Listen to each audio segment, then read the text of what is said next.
വാപ്പിയമ്മി ആങ്ങളെ മക്കളും മൂത്താപ്പി എല്ലാം മരിച്ച എന്നിട്ടൊന്നും ഇല്ലെന്നാ പറയുന്നത്. ഇന്ന് സത്യം പറയാം സാറേ, പഞ്ചസാര ഉണ്ടായിട്ടില്ല, ചായ വെച്ച് കുടിക്കാൻ പഞ്ചസാര ഇല്ലാത്തൊരു അവസ്ഥ തന്നെയാണ്. അങ്ങനെയാണ് കഴിയുന്നത്. ഞങ്ങൾക്ക് ഒരു ആനുകൂല്യങ്ങളും ഇല്ല. ഞങ്ങൾക്ക് ഒരു 9,000 ഉണ്ട്, അതൊന്നുമില്ല. ഞങ്ങൾക്കൊരു തട്ടുകട ഇട്ടെന്നിരുന്ന തട്ടുകട മുനിസിപ്പാലിറ്റിക്കാർ പറിച്ചുകൊണ്ടേ. സർക്കാരിന്റെ ലിസ്റ്റില് ഇല്ല, സർക്കാരിന്റെ ആരുമില്ല, ആരും വിട്ടിട്ടില്ല, ആരും വന്നിട്ടില്ല ഇതുവരെ. എനിക്ക് പറയുന്നത്, എനിക്ക് ഇതൊന്നും വേണ്ട, എനിക്ക് വീട് പോലും വേണ്ട, എനിക്ക് അവിടെ കൃഷി ചെയ്യാനുള്ള അനുവാദം തന്നാൽ മതി. അത് തരുന്നില്ല. വീട് പണി കഴിയുമ്പോൾ നിങ്ങൾക്ക് വാടക തരാതായ തീർന്നു. ഞങ്ങള് നടുറോട്ടിൽ ഇറങ്ങേണ്ടി വരും സാറേ, ഞങ്ങൾക്ക് വേറൊരു വഴിയുമില്ല. വീട് ഒലിച്ചുപോയ ആളുകളെ ചില സന്നദ്ധ സംഘടനകളൊക്കെ പരിഗണിച്ചിട്ടുണ്ടെങ്കിലും വീട് ഒലിച്ചുപോയതിനേക്കാൾ പ്രയാസത്തിൽ കഴിയുന്ന ആളുകളെ ആരും പരിഗണിക്കുന്നില്ല. 1023 വീട് പറഞ്ഞു, ഇപ്പോൾ 451 ചുരുക്കി. അങ്ങനെ പലർക്കും 2 വീട് കൊടുത്തവരുണ്ട്, 2-3 വീട് കൊടുത്തവരുണ്ട്. അതൊരു പക്ഷേ സർക്കാരിന് താല്പര്യം, പാർട്ടിക്കാർക്ക് താല്പര്യമുള്ളവരായിരിക്കും. അതെ, ആ മാനദണ്ഡം വെച്ചിട്ട് ഈ പാവപ്പെട്ടവർക്കും കൂടി കൊടുത്തൂടെ?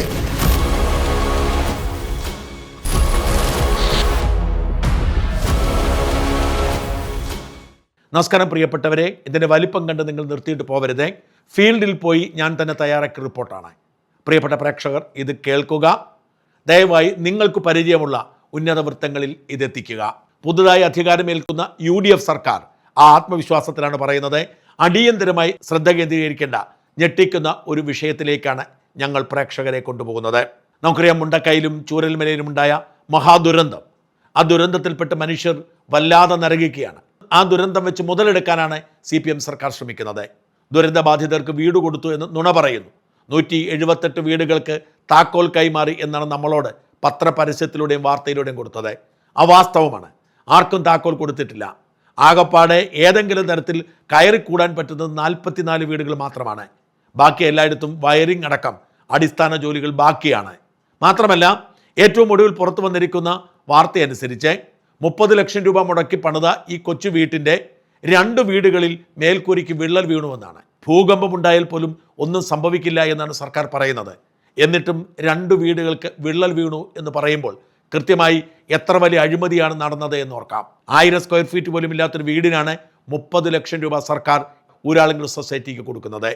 വലിയ അടിത്തറയൊക്കെയിട്ടുണ്ടാക്കിയ വീടിൻ്റെ മേൽക്കൂര 2 എണ്ണത്തിൻ്റേത് പിളർന്നിരിക്കുന്നു എന്ന വാർത്ത പുറത്തു വരുമ്പോൾ, അതുപോയി പുട്ടിയിട്ട് അടുപ്പിക്കാൻ ശ്രമിക്കുന്നു എന്ന് വരുമ്പോൾ, വീട് പണി പൂർത്തിയാകുന്നതിന് മുമ്പാണെന്ന് ഓർക്കണം. എത്ര ദുരിതമായിരിക്കും ഈ മനുഷ്യരെ കാത്തിരിക്കുന്നത് എന്ന് ചിന്തിക്കാവുന്നതാണ്. നോക്കണം, 788 കോടി രൂപ നമ്മൾ മുഖ്യമന്ത്രി ദുരിതാശ്വാസ നിധിയിലേക്ക് കൊടുത്തു. മറ്റ് സന്നദ്ധ സംഘടനകൾ, വലിയ വ്യവസായികളൊക്കെ കോടിക്കണക്കിന് രൂപ എത്തിച്ചു. കേന്ദ്ര സർക്കാർ ഏതാണ്ട് 400 കോടി രൂപ കൊടുത്തു. അങ്ങനെ ആയിരക്കണക്കിന് കോടി കിട്ടി. നിരവധി ആളുകൾ വീട് വെച്ച് കൊടുക്കാമെന്ന് പറഞ്ഞു. ഇതെല്ലാമായിട്ടും സർക്കാർ എത്ര കാലം കൊണ്ട് ചെയ്തിരിക്കുന്നത് ഇതാണ്.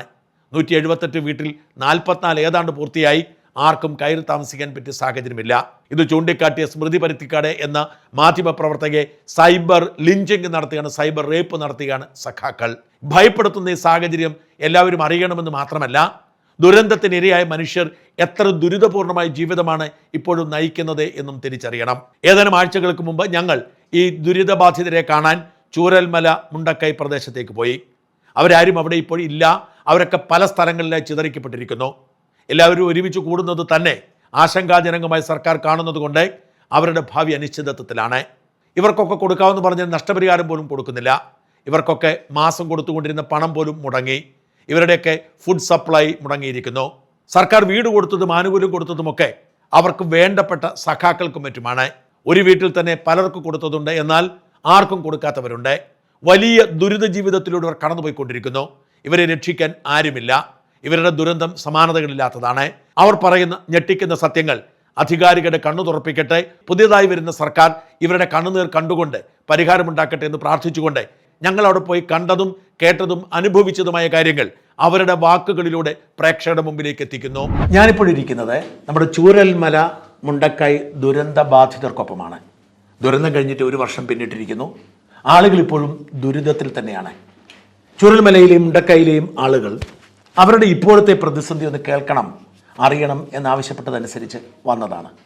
ഇപ്പോൾ ഇരിക്കുന്നത് ഈ മേപ്പാടിയിലെ തൃക്കേപ്പറ്റയിലുള്ള ആർഷഭാരത എന്ന് പറഞ്ഞ ഒരു NGOയുടെ ഓഫീസിന് അവിടേക്ക് ഒരുപാട് പേർ വന്നിരിക്കുന്നു, അവരോട് സംസാരിക്കുന്നു. രണ്ട് ലക്ഷ്യമാണ് എനിക്കുള്ളത്. ഒന്ന്, ഇപ്പോഴും ഇവർ അനുഭവിക്കുന്ന പ്രശ്നം എന്താണ് എന്ന് കണ്ടെത്തി ഏതെങ്കിലും തരത്തിൽ നമ്മുടെ പ്രേക്ഷകരുടെ സഹായത്തോടു കൂടി ഇവരെ സഹായിക്കാൻ കഴിയുമോ എന്ന് അന്വേഷിക്കാൻ. രണ്ട്, സർക്കാർ കോടിക്കണക്കിന് രൂപ ശേഖരിച്ചിട്ടുണ്ട്, അത് കൊടുത്തിട്ടുണ്ട് എന്ന് നമ്മൾ വിശ്വസിക്കുന്നു, നമ്മളോട് പറയുന്നു. അത് വാസ്തവമാണോ? സർക്കാർ പദ്ധതി നേരെ ചൊവ്വയാണോ നടക്കുന്നത്? വാസ്തവത്തിൽ ഇവിടെയുള്ള ആളുകളുടെ അവസ്ഥ എന്താണ്? ഇതൊന്ന് അന്വേഷിക്കണം. ആദ്യം നമുക്ക് സർക്കാർ പദ്ധതി അർഹതപ്പെട്ടവർക്ക് കിട്ടാതെ പോയിട്ടുണ്ടെങ്കിൽ, അല്ലെങ്കിൽ അർഹതപ്പെട്ടവർ പുറത്തു പോയിട്ടുണ്ടെങ്കിൽ, അനർഹർക്ക് കിട്ടിയിട്ടുണ്ടെങ്കിൽ അതിന് അനുഭവസ്ഥർ പറയുന്നത് കേൾക്കാം. പേരെങ്ങനെയാ? എൻ്റെ പേര് അബ്ദുൽ നാസർ. അബ്ദുൽ നാസർ. എങ്ങനെയുടെ പേരോ? രാജൻ. രാജൻ. നിങ്ങൾ എവിടെയായിട്ടാണ് താമസം? അയ്യപ്പൻകുന്ന് എന്ന് പറഞ്ഞ സ്ഥലത്താണ്.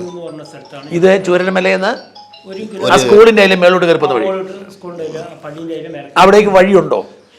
ഇപ്പോൾ അവർ ഈ ഉരുള് പൊട്ടിയതിന് ശേഷം പെട്ടെന്ന് ഒരു റോഡ് ഞങ്ങൾക്ക് ശരിയാക്കി തന്നു. പക്ഷെ കൽപ്പറ്ററുണ്ട്, ഒരു വെള്ളം വന്നു കഴിഞ്ഞാൽ അങ്ങോട്ടും ഇങ്ങോട്ടും കിടക്കാൻ കഴിയില്ല. അത് അവരടച്ചിട്ടില്ല, ഇതാക്കിയിട്ടില്ല. അല്ല, ഈ ചൂരൽമല ഈ നോഗോ സോൺ അല്ലേ, അപ്പൊ നിങ്ങൾക്ക് പോകാൻ പ്രശ്നമില്ല? ഞങ്ങളുടെ ഭാഗത്ത് നീലിക്കാപ്പിൽ നിന്ന് തിരിഞ്ഞു പോകാം, ചുരൽമല ടൗണിൽ നിന്ന് കയറി പോകാം. 2 റോഡുണ്ട്. അപ്പൊ നിങ്ങളുടെ ഇപ്പോഴത്തെ പ്രശ്നം എന്നാണ്? ഞങ്ങളിപ്പോൾ ഈ 10ഓളം കുടുംബം ഉണ്ടായിരുന്നു. അവിടെ 2019 ഉരുള് പൊട്ടിയത്, 2018-19 ഉരുള് പൊട്ടിയതാണ്. അവിടെ ഒരു വീട് സ്വാഭാവികമായിട്ട് ഒലിച്ചു പോയതാണ്. ഒരു വീട് മാത്രം സർക്കാർ കൊടുത്തു. ഞങ്ങൾ 10 കുടുംബത്തിന് അവിടെ ജിയോ ടാഗ് ചെയ്തതാണ്. 10 കുടുംബത്തിന് ഞങ്ങൾക്ക് അന്ന് 10 ലക്ഷം വെച്ചിട്ട് പാസ്സായിരിക്കുന്നത്. പക്ഷെ ഒരു കുടുംബത്തിന് മാത്രമേ കൊടുത്തിട്ടുള്ളൂ. ഇപ്പോൾ അത് പറയുന്നത് ആ ലൈഫിൻ്റെ വീടാണ് കൊടുത്തിരിക്കണമെന്നാണ് ഞങ്ങളോട് പറയുന്നത്. പക്ഷെ അതിൻ്റെ എല്ലാ പ്രൂഫും ഞങ്ങൾ എടുത്തിട്ടുണ്ട്. ബാക്കി ആർക്കും വീട് തന്നില്ല? ബാക്കി ആർക്കും തന്നില്ല. ഇല്ല. ഇതിപ്പോൾ ഈ ഇപ്പൊ വന്നപ്പോൾ നിങ്ങൾക്ക് ഇപ്പൊ ഇത് ബാധിച്ചില്ല? ഇപ്പോഴും ബാധിച്ചു. ഞങ്ങൾ വീടുകളൊക്കെ സ്ക്രാച്ച് ആയിട്ട് എല്ലാം അതെല്ലാം ഞങ്ങളാ പ്രദേശത്തിലെ ഏകദേശം വീടുകളൊക്കെ ജർക്കിങ്ങായിട്ട് വിള്ളലായിട്ട് നിൽക്കുകയാണ്. അത് പക്ഷേ സർക്കാരിന്റെ ലിസ്റ്റിലില്ല. ഇല്ല. ഞങ്ങൾക്ക് 9,000 അത് പിന്നെ അതുമല്ല, അപ്പൊ നിങ്ങൾക്ക് ഈ വാടക കാശുമില്ല? വാടക മാത്രമേ ഞങ്ങൾക്ക് വാടക തരുന്നുണ്ട്. ഇപ്പൊ നിങ്ങൾ മാറി താമസിക്കുവാണ്. പക്ഷേ 1 വർഷമായിട്ട് 1 വർഷം 3 മാസമായി ഇപ്പോൾ അവിടെ മാറി താമസിക്കുന്നു. പക്ഷേ ഈ വാടക തരുന്നത് സാറേ എൻ്റെ മോളിയുടെ ഹെൽത്ത് പേഷ്യൻ്റ് ആയതുകൊണ്ട് ആ ഒരു പരിഗണന വെച്ചിട്ടാണ് ഇപ്പൊ എനിക്ക് തരുന്നത്. അങ്ങനെ കിട്ടാത്തവരുണ്ടോ അവിടെ? അവിടെ ഉണ്ട്. ബാക്കിയുള്ളവർക്ക് ഈ കിട്ടിയിട്ടില്ല. എനിക്ക് മാത്രമേ ഉള്ളൂ കിട്ടുന്നത്. ആണോ? ബാക്കി ആർക്കും കിട്ടുന്നില്ല? അപ്പൊ ആളുകൾ അവിടെ തന്നെ താമസിക്കുന്നു. അവര് വേറെ രക്ഷയില്ല, അവിടെ തന്നെ താമസിക്കുകയാണ്. പക്ഷെ വീടിന് വിള്ളൽ വീണതും എന്തെങ്കിലും സംഭവിക്കുകയും ചെയ്യാം. അല്ല സാറേ, മെയിനായിട്ട് എന്താ വെച്ചാൽ ഒരു വാഹനം വിളിച്ചാൽ വരില്ല അങ്ങോട്ട്. ഞങ്ങളെ ഏരിയ എന്ന് പറഞ്ഞാൽ ഒരു ഒറ്റപ്പെട്ട ഒരു ഗ്രാമം. ഈ 10 കുടുംബം ഒരു ഒറ്റപ്പെട്ട ഗ്രാമം. നിങ്ങൾക്ക് അവിടെ നിന്ന് മാറി താമസിക്കണം. ഞങ്ങൾ അവിടെ നിന്ന് മാറി താമസിക്കണം എന്ന് പറഞ്ഞാൽ പലവട്ടം ഞങ്ങൾ അവിടെ പോയി പറഞ്ഞതാണ്. ഇതാണ് അതിന്റെ പടങ്ങൾ. ഓക്കെ. അപ്പോൾ ഞങ്ങൾ ഈ 10 കുടുംബം, പിന്നെ അതുപോലെ സാറേ ഇപ്പോൾ ഇവർ പറഞ്ഞ റിസോർട്ട് എന്ന് പറഞ്ഞാൽ 39 വില്ല എൻ്റെ വീടിൻ്റെ തൊട്ടുണ്ട്. അത് പറഞ്ഞാൽ ഈ കൂന് പൊന്തിയേസ് ഇങ്ങനെ അട്ടിക്കട്ടിക്കായിട്ട് നിന്നാൽ അതിൻ്റെ അടിയത്ത് ഈ മഴക്കാലം വന്നു കഴിഞ്ഞാൽ ഈ ഉറവ് വരുമല്ലോ, റിസോർട്ടുകൾ. ഇതിൻ്റെ അടിയിൽ കൂടെയാണ് ഈ ഉറവ്. അതെല്ലാം വിഷ്വലിലും വന്നതാണ്. പക്ഷെ അതിനൊരു പരിഗണന ഇല്ല. അത് എപ്പോൾ വേണമെങ്കിലും വീഴും. അത്രയും അതിൻ്റെ മുകളിൽ നിന്ന് കഴിഞ്ഞാൽ ഒരു ഇടി പൊട്ടി സാറേ, നമ്മൾ ആ റിസോർട്ടിൻ്റെ മുകളിൽ നിന്ന് ഒരു ഇടിയോ കാറ്റോ വീഴുന്ന ഇതിങ്ങനെ ആടുന്ന കാണാം. ഈ റിസോർട്ടുകൾ ഇപ്പോഴും പ്രവർത്തിക്കുന്നുണ്ടോ? പ്രവർത്തിക്കുന്നുണ്ട്. ഇപ്പോൾ ഞങ്ങൾ തൊട്ടടുത്ത് ഇപ്പോഴും വില്ലകൾ പണിതുകൊണ്ടിരിക്കുകയാണ്. ഇപ്പോഴും വില്ലകൾ പണിതുകൊണ്ടിരിക്കുകയാണ് ഞങ്ങളെ ഭാഗത്ത്. ഇപ്പോഴും ഒരു ലൈസൻസ്, അതിനൊരു നിയന്ത്രണവുമില്ല, ഒരു പെർമിഷനും ഇല്ല, ഒന്നുമില്ല. അത്രയും സാർ ഞാൻ പറഞ്ഞില്ലേ, ഇവിടുന്ന് ഇങ്ങോട്ട് ആൾക്കാർ വരില്ല. ഞങ്ങൾ ഈ 10 കുടുംബം ഒറ്റപ്പെട്ട ഒരു വാഹനം വിളിച്ചാൽ വരില്ല. അപ്പൊ നിങ്ങളുടെ ആവശ്യം നിങ്ങൾക്കും വീട് വേണം? ഞങ്ങൾക്ക് വീടും വേണം. ഞങ്ങൾ 10 വീട്ടുകാരുണ്ട് വീട് ആവശ്യപ്പെടുന്നത്? 10 വീട്ടുകാർ ഒറ്റപ്പെട്ടത് തന്നെയാണ് സാറേ. പിന്നെ ഇവരിപ്പോൾ അവിടെ താമസിക്കുന്നവരെന്ന് പറഞ്ഞാൽ വേറൊരു മാർഗവുമില്ല. വേറെ ഒരു കുടുംബത്തിൻ്റെ അടുത്തോ വേറെ ആരടുത്തോ സഹായം ചെയ്തിട്ട് ഈ എട്ടാം പറ എന്ന് പറയുന്നത് ഞങ്ങൾ വീടിൻ്റെ നേരെ മേലാണ് സാറേ. ടോട്ടൽ 38 വീടാണ് ഉള്ളത് പടവട്ടിക്കുന്നിൽ. പൊട്ടി അവിടെ നിന്ന് അങ്ങോട്ട് താമസിക്കാൻ പറ്റാത്ത സ്ഥലം 38 വീടാണ്.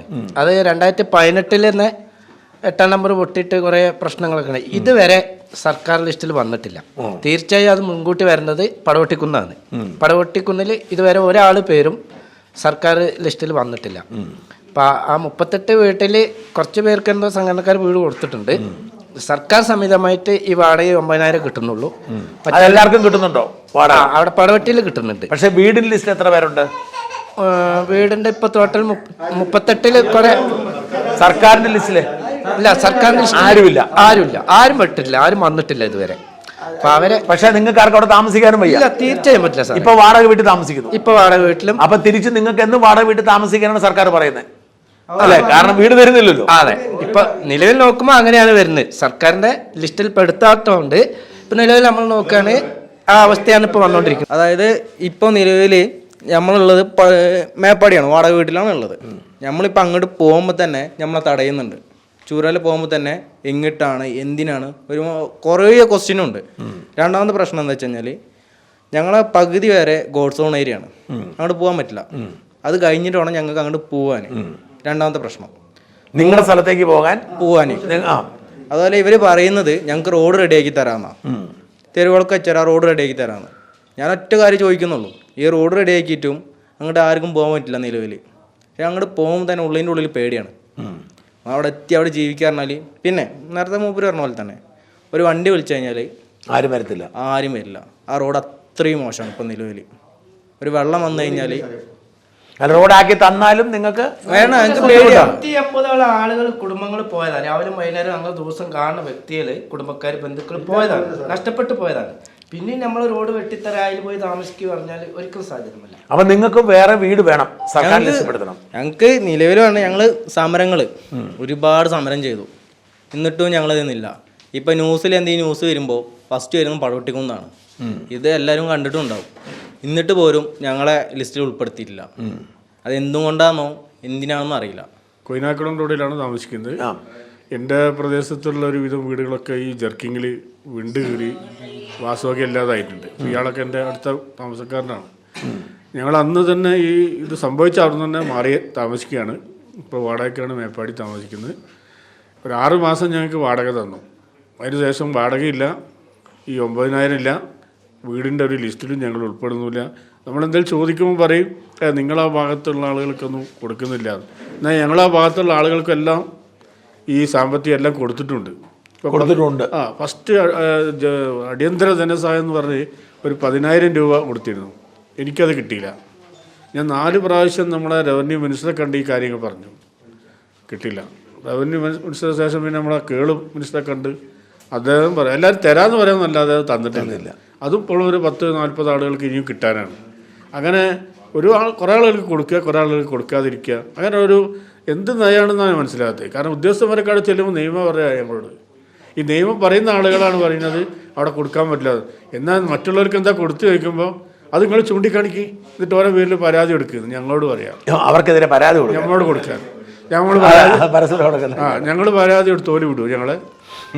അതുകൊണ്ട് ഞങ്ങൾ വളരെ പ്രയാസത്തിലാണ്. കാരണം നമ്മളെ വീടൊക്കെ വാസയോഗ്യമല്ല എന്ന് പറഞ്ഞ് അവിടുത്തെ പഞ്ചായത്ത് എഴുതി തന്ന സർട്ടിഫിക്കറ്റ് എൻ്റെ കയ്യിലുണ്ട്, വീട് വാസയോഗ്യമല്ല എന്ന് പറഞ്ഞിട്ട്. അപ്പം നിങ്ങളുടെയും ലക്ഷ്യം വീടാണ് ഞങ്ങളൊക്കെ ലക്ഷ്യം. സർക്കാർ നമ്മളൊരു മീറ്റിംഗ് വിളിച്ചുകൂട്ടിയിരുന്നു. ഈ ദുരന്തം നടന്ന് ഏതാനും ദിവസങ്ങൾ കഴിഞ്ഞപ്പോൾ മുഖ്യമന്ത്രിയുടെ മുഖ്യമന്ത്രി പറഞ്ഞിട്ട് നമ്മളെ ചീഫ് സെക്രട്ടറി വന്ന് ഒരു മീറ്റിംഗ് അറേഞ്ച് ചെയ്തിരുന്നു മുട്ടിൽ വെച്ച്.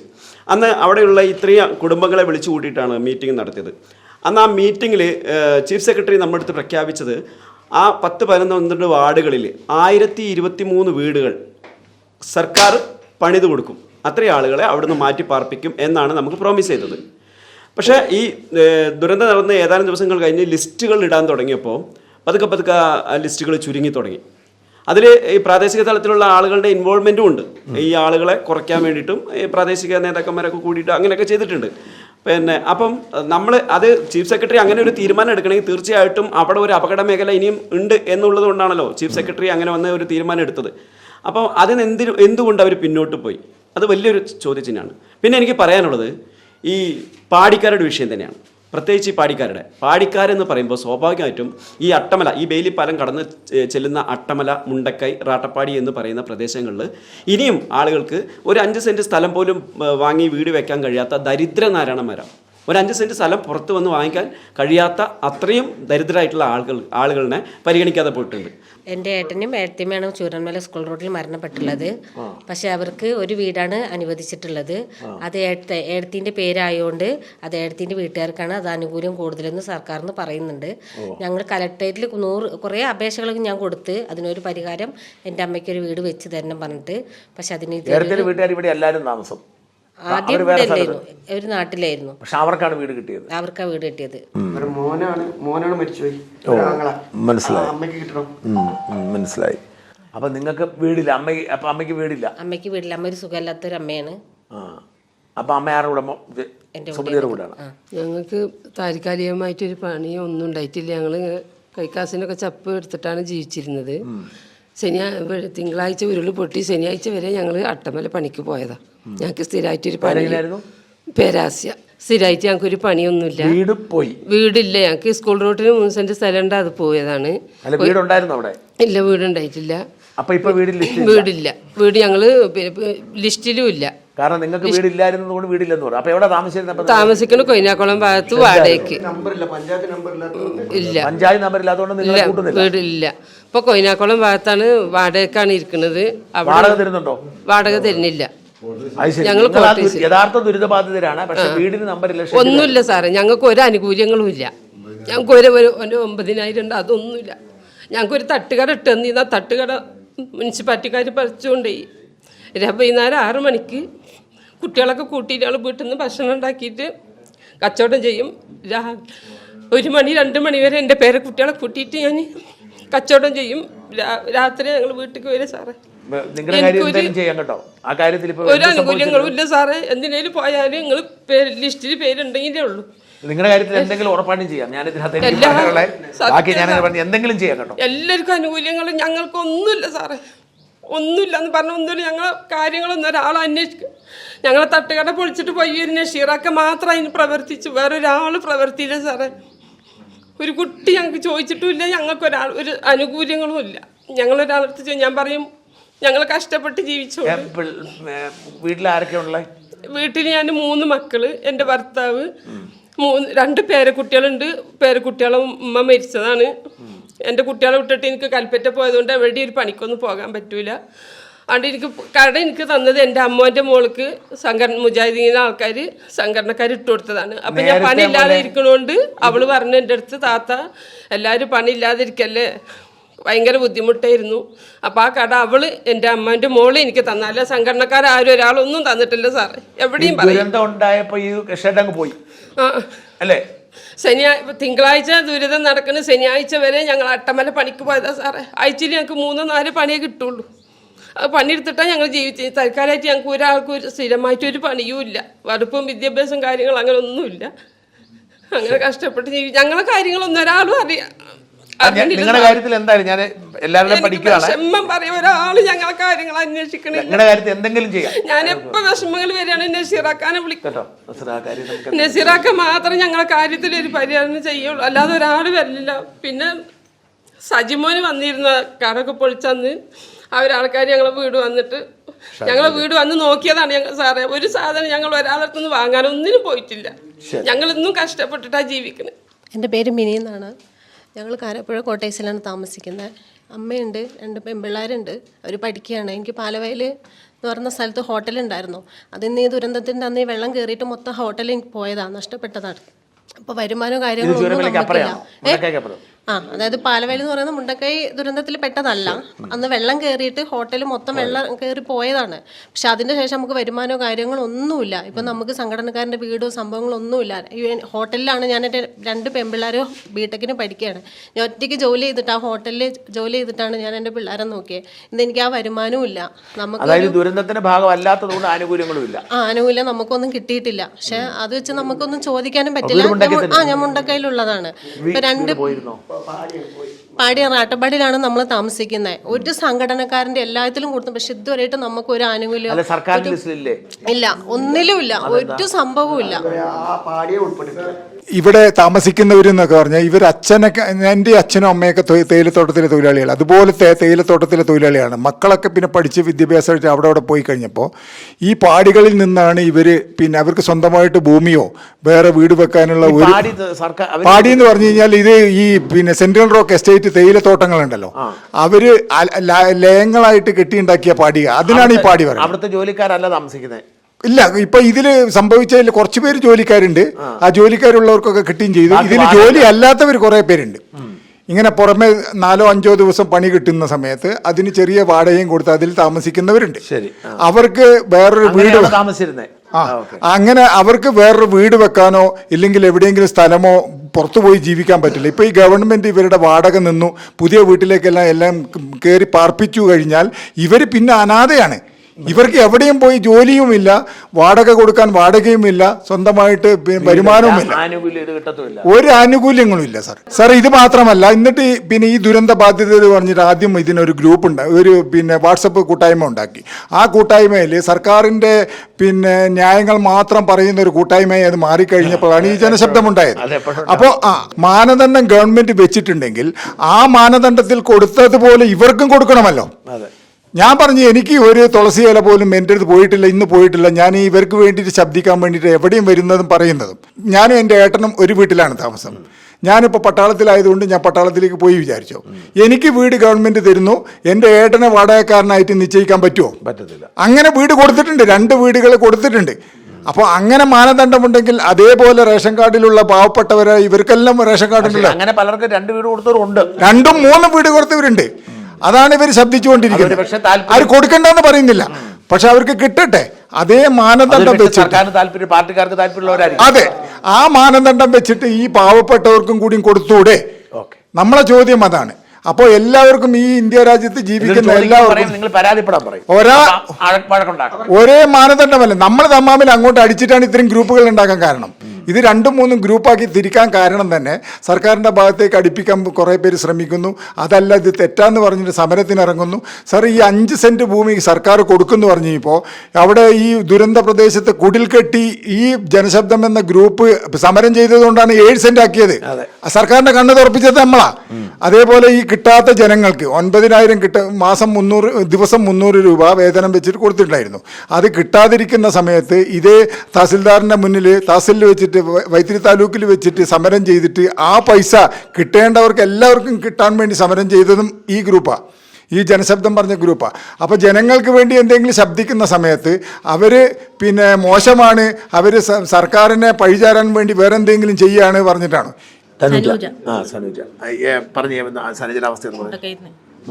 എന്ത് സംഭവിച്ച അപകടത്തിൽ? ഉമ്മയും ആങ്ങളമാരും എല്ലാവരും പോയി. എത്ര പേരുണ്ടായിരുന്നു? ഉപ്പയമ്മയും 4 പേര്, 2 ആങ്ങളമാരും. അവരുടെ ഫാമിലി മൊത്തം 11 ആൾക്കാരാ പോയത്, മരിച്ചത്. അത് എവിടെയായിട്ടായിരുന്നു? മുണ്ടക്കയിലായിരുന്നു. അത് ആ പള്ളി താഴെയായിട്ട്. ഓക്കെ. അത് അവിടെ ഇടിച്ചു കയറി വന്നപ്പോൾ കൊണ്ടുവന്നല്ലേ? അപ്പൊ നിങ്ങൾ എവിടെയായിരുന്നു?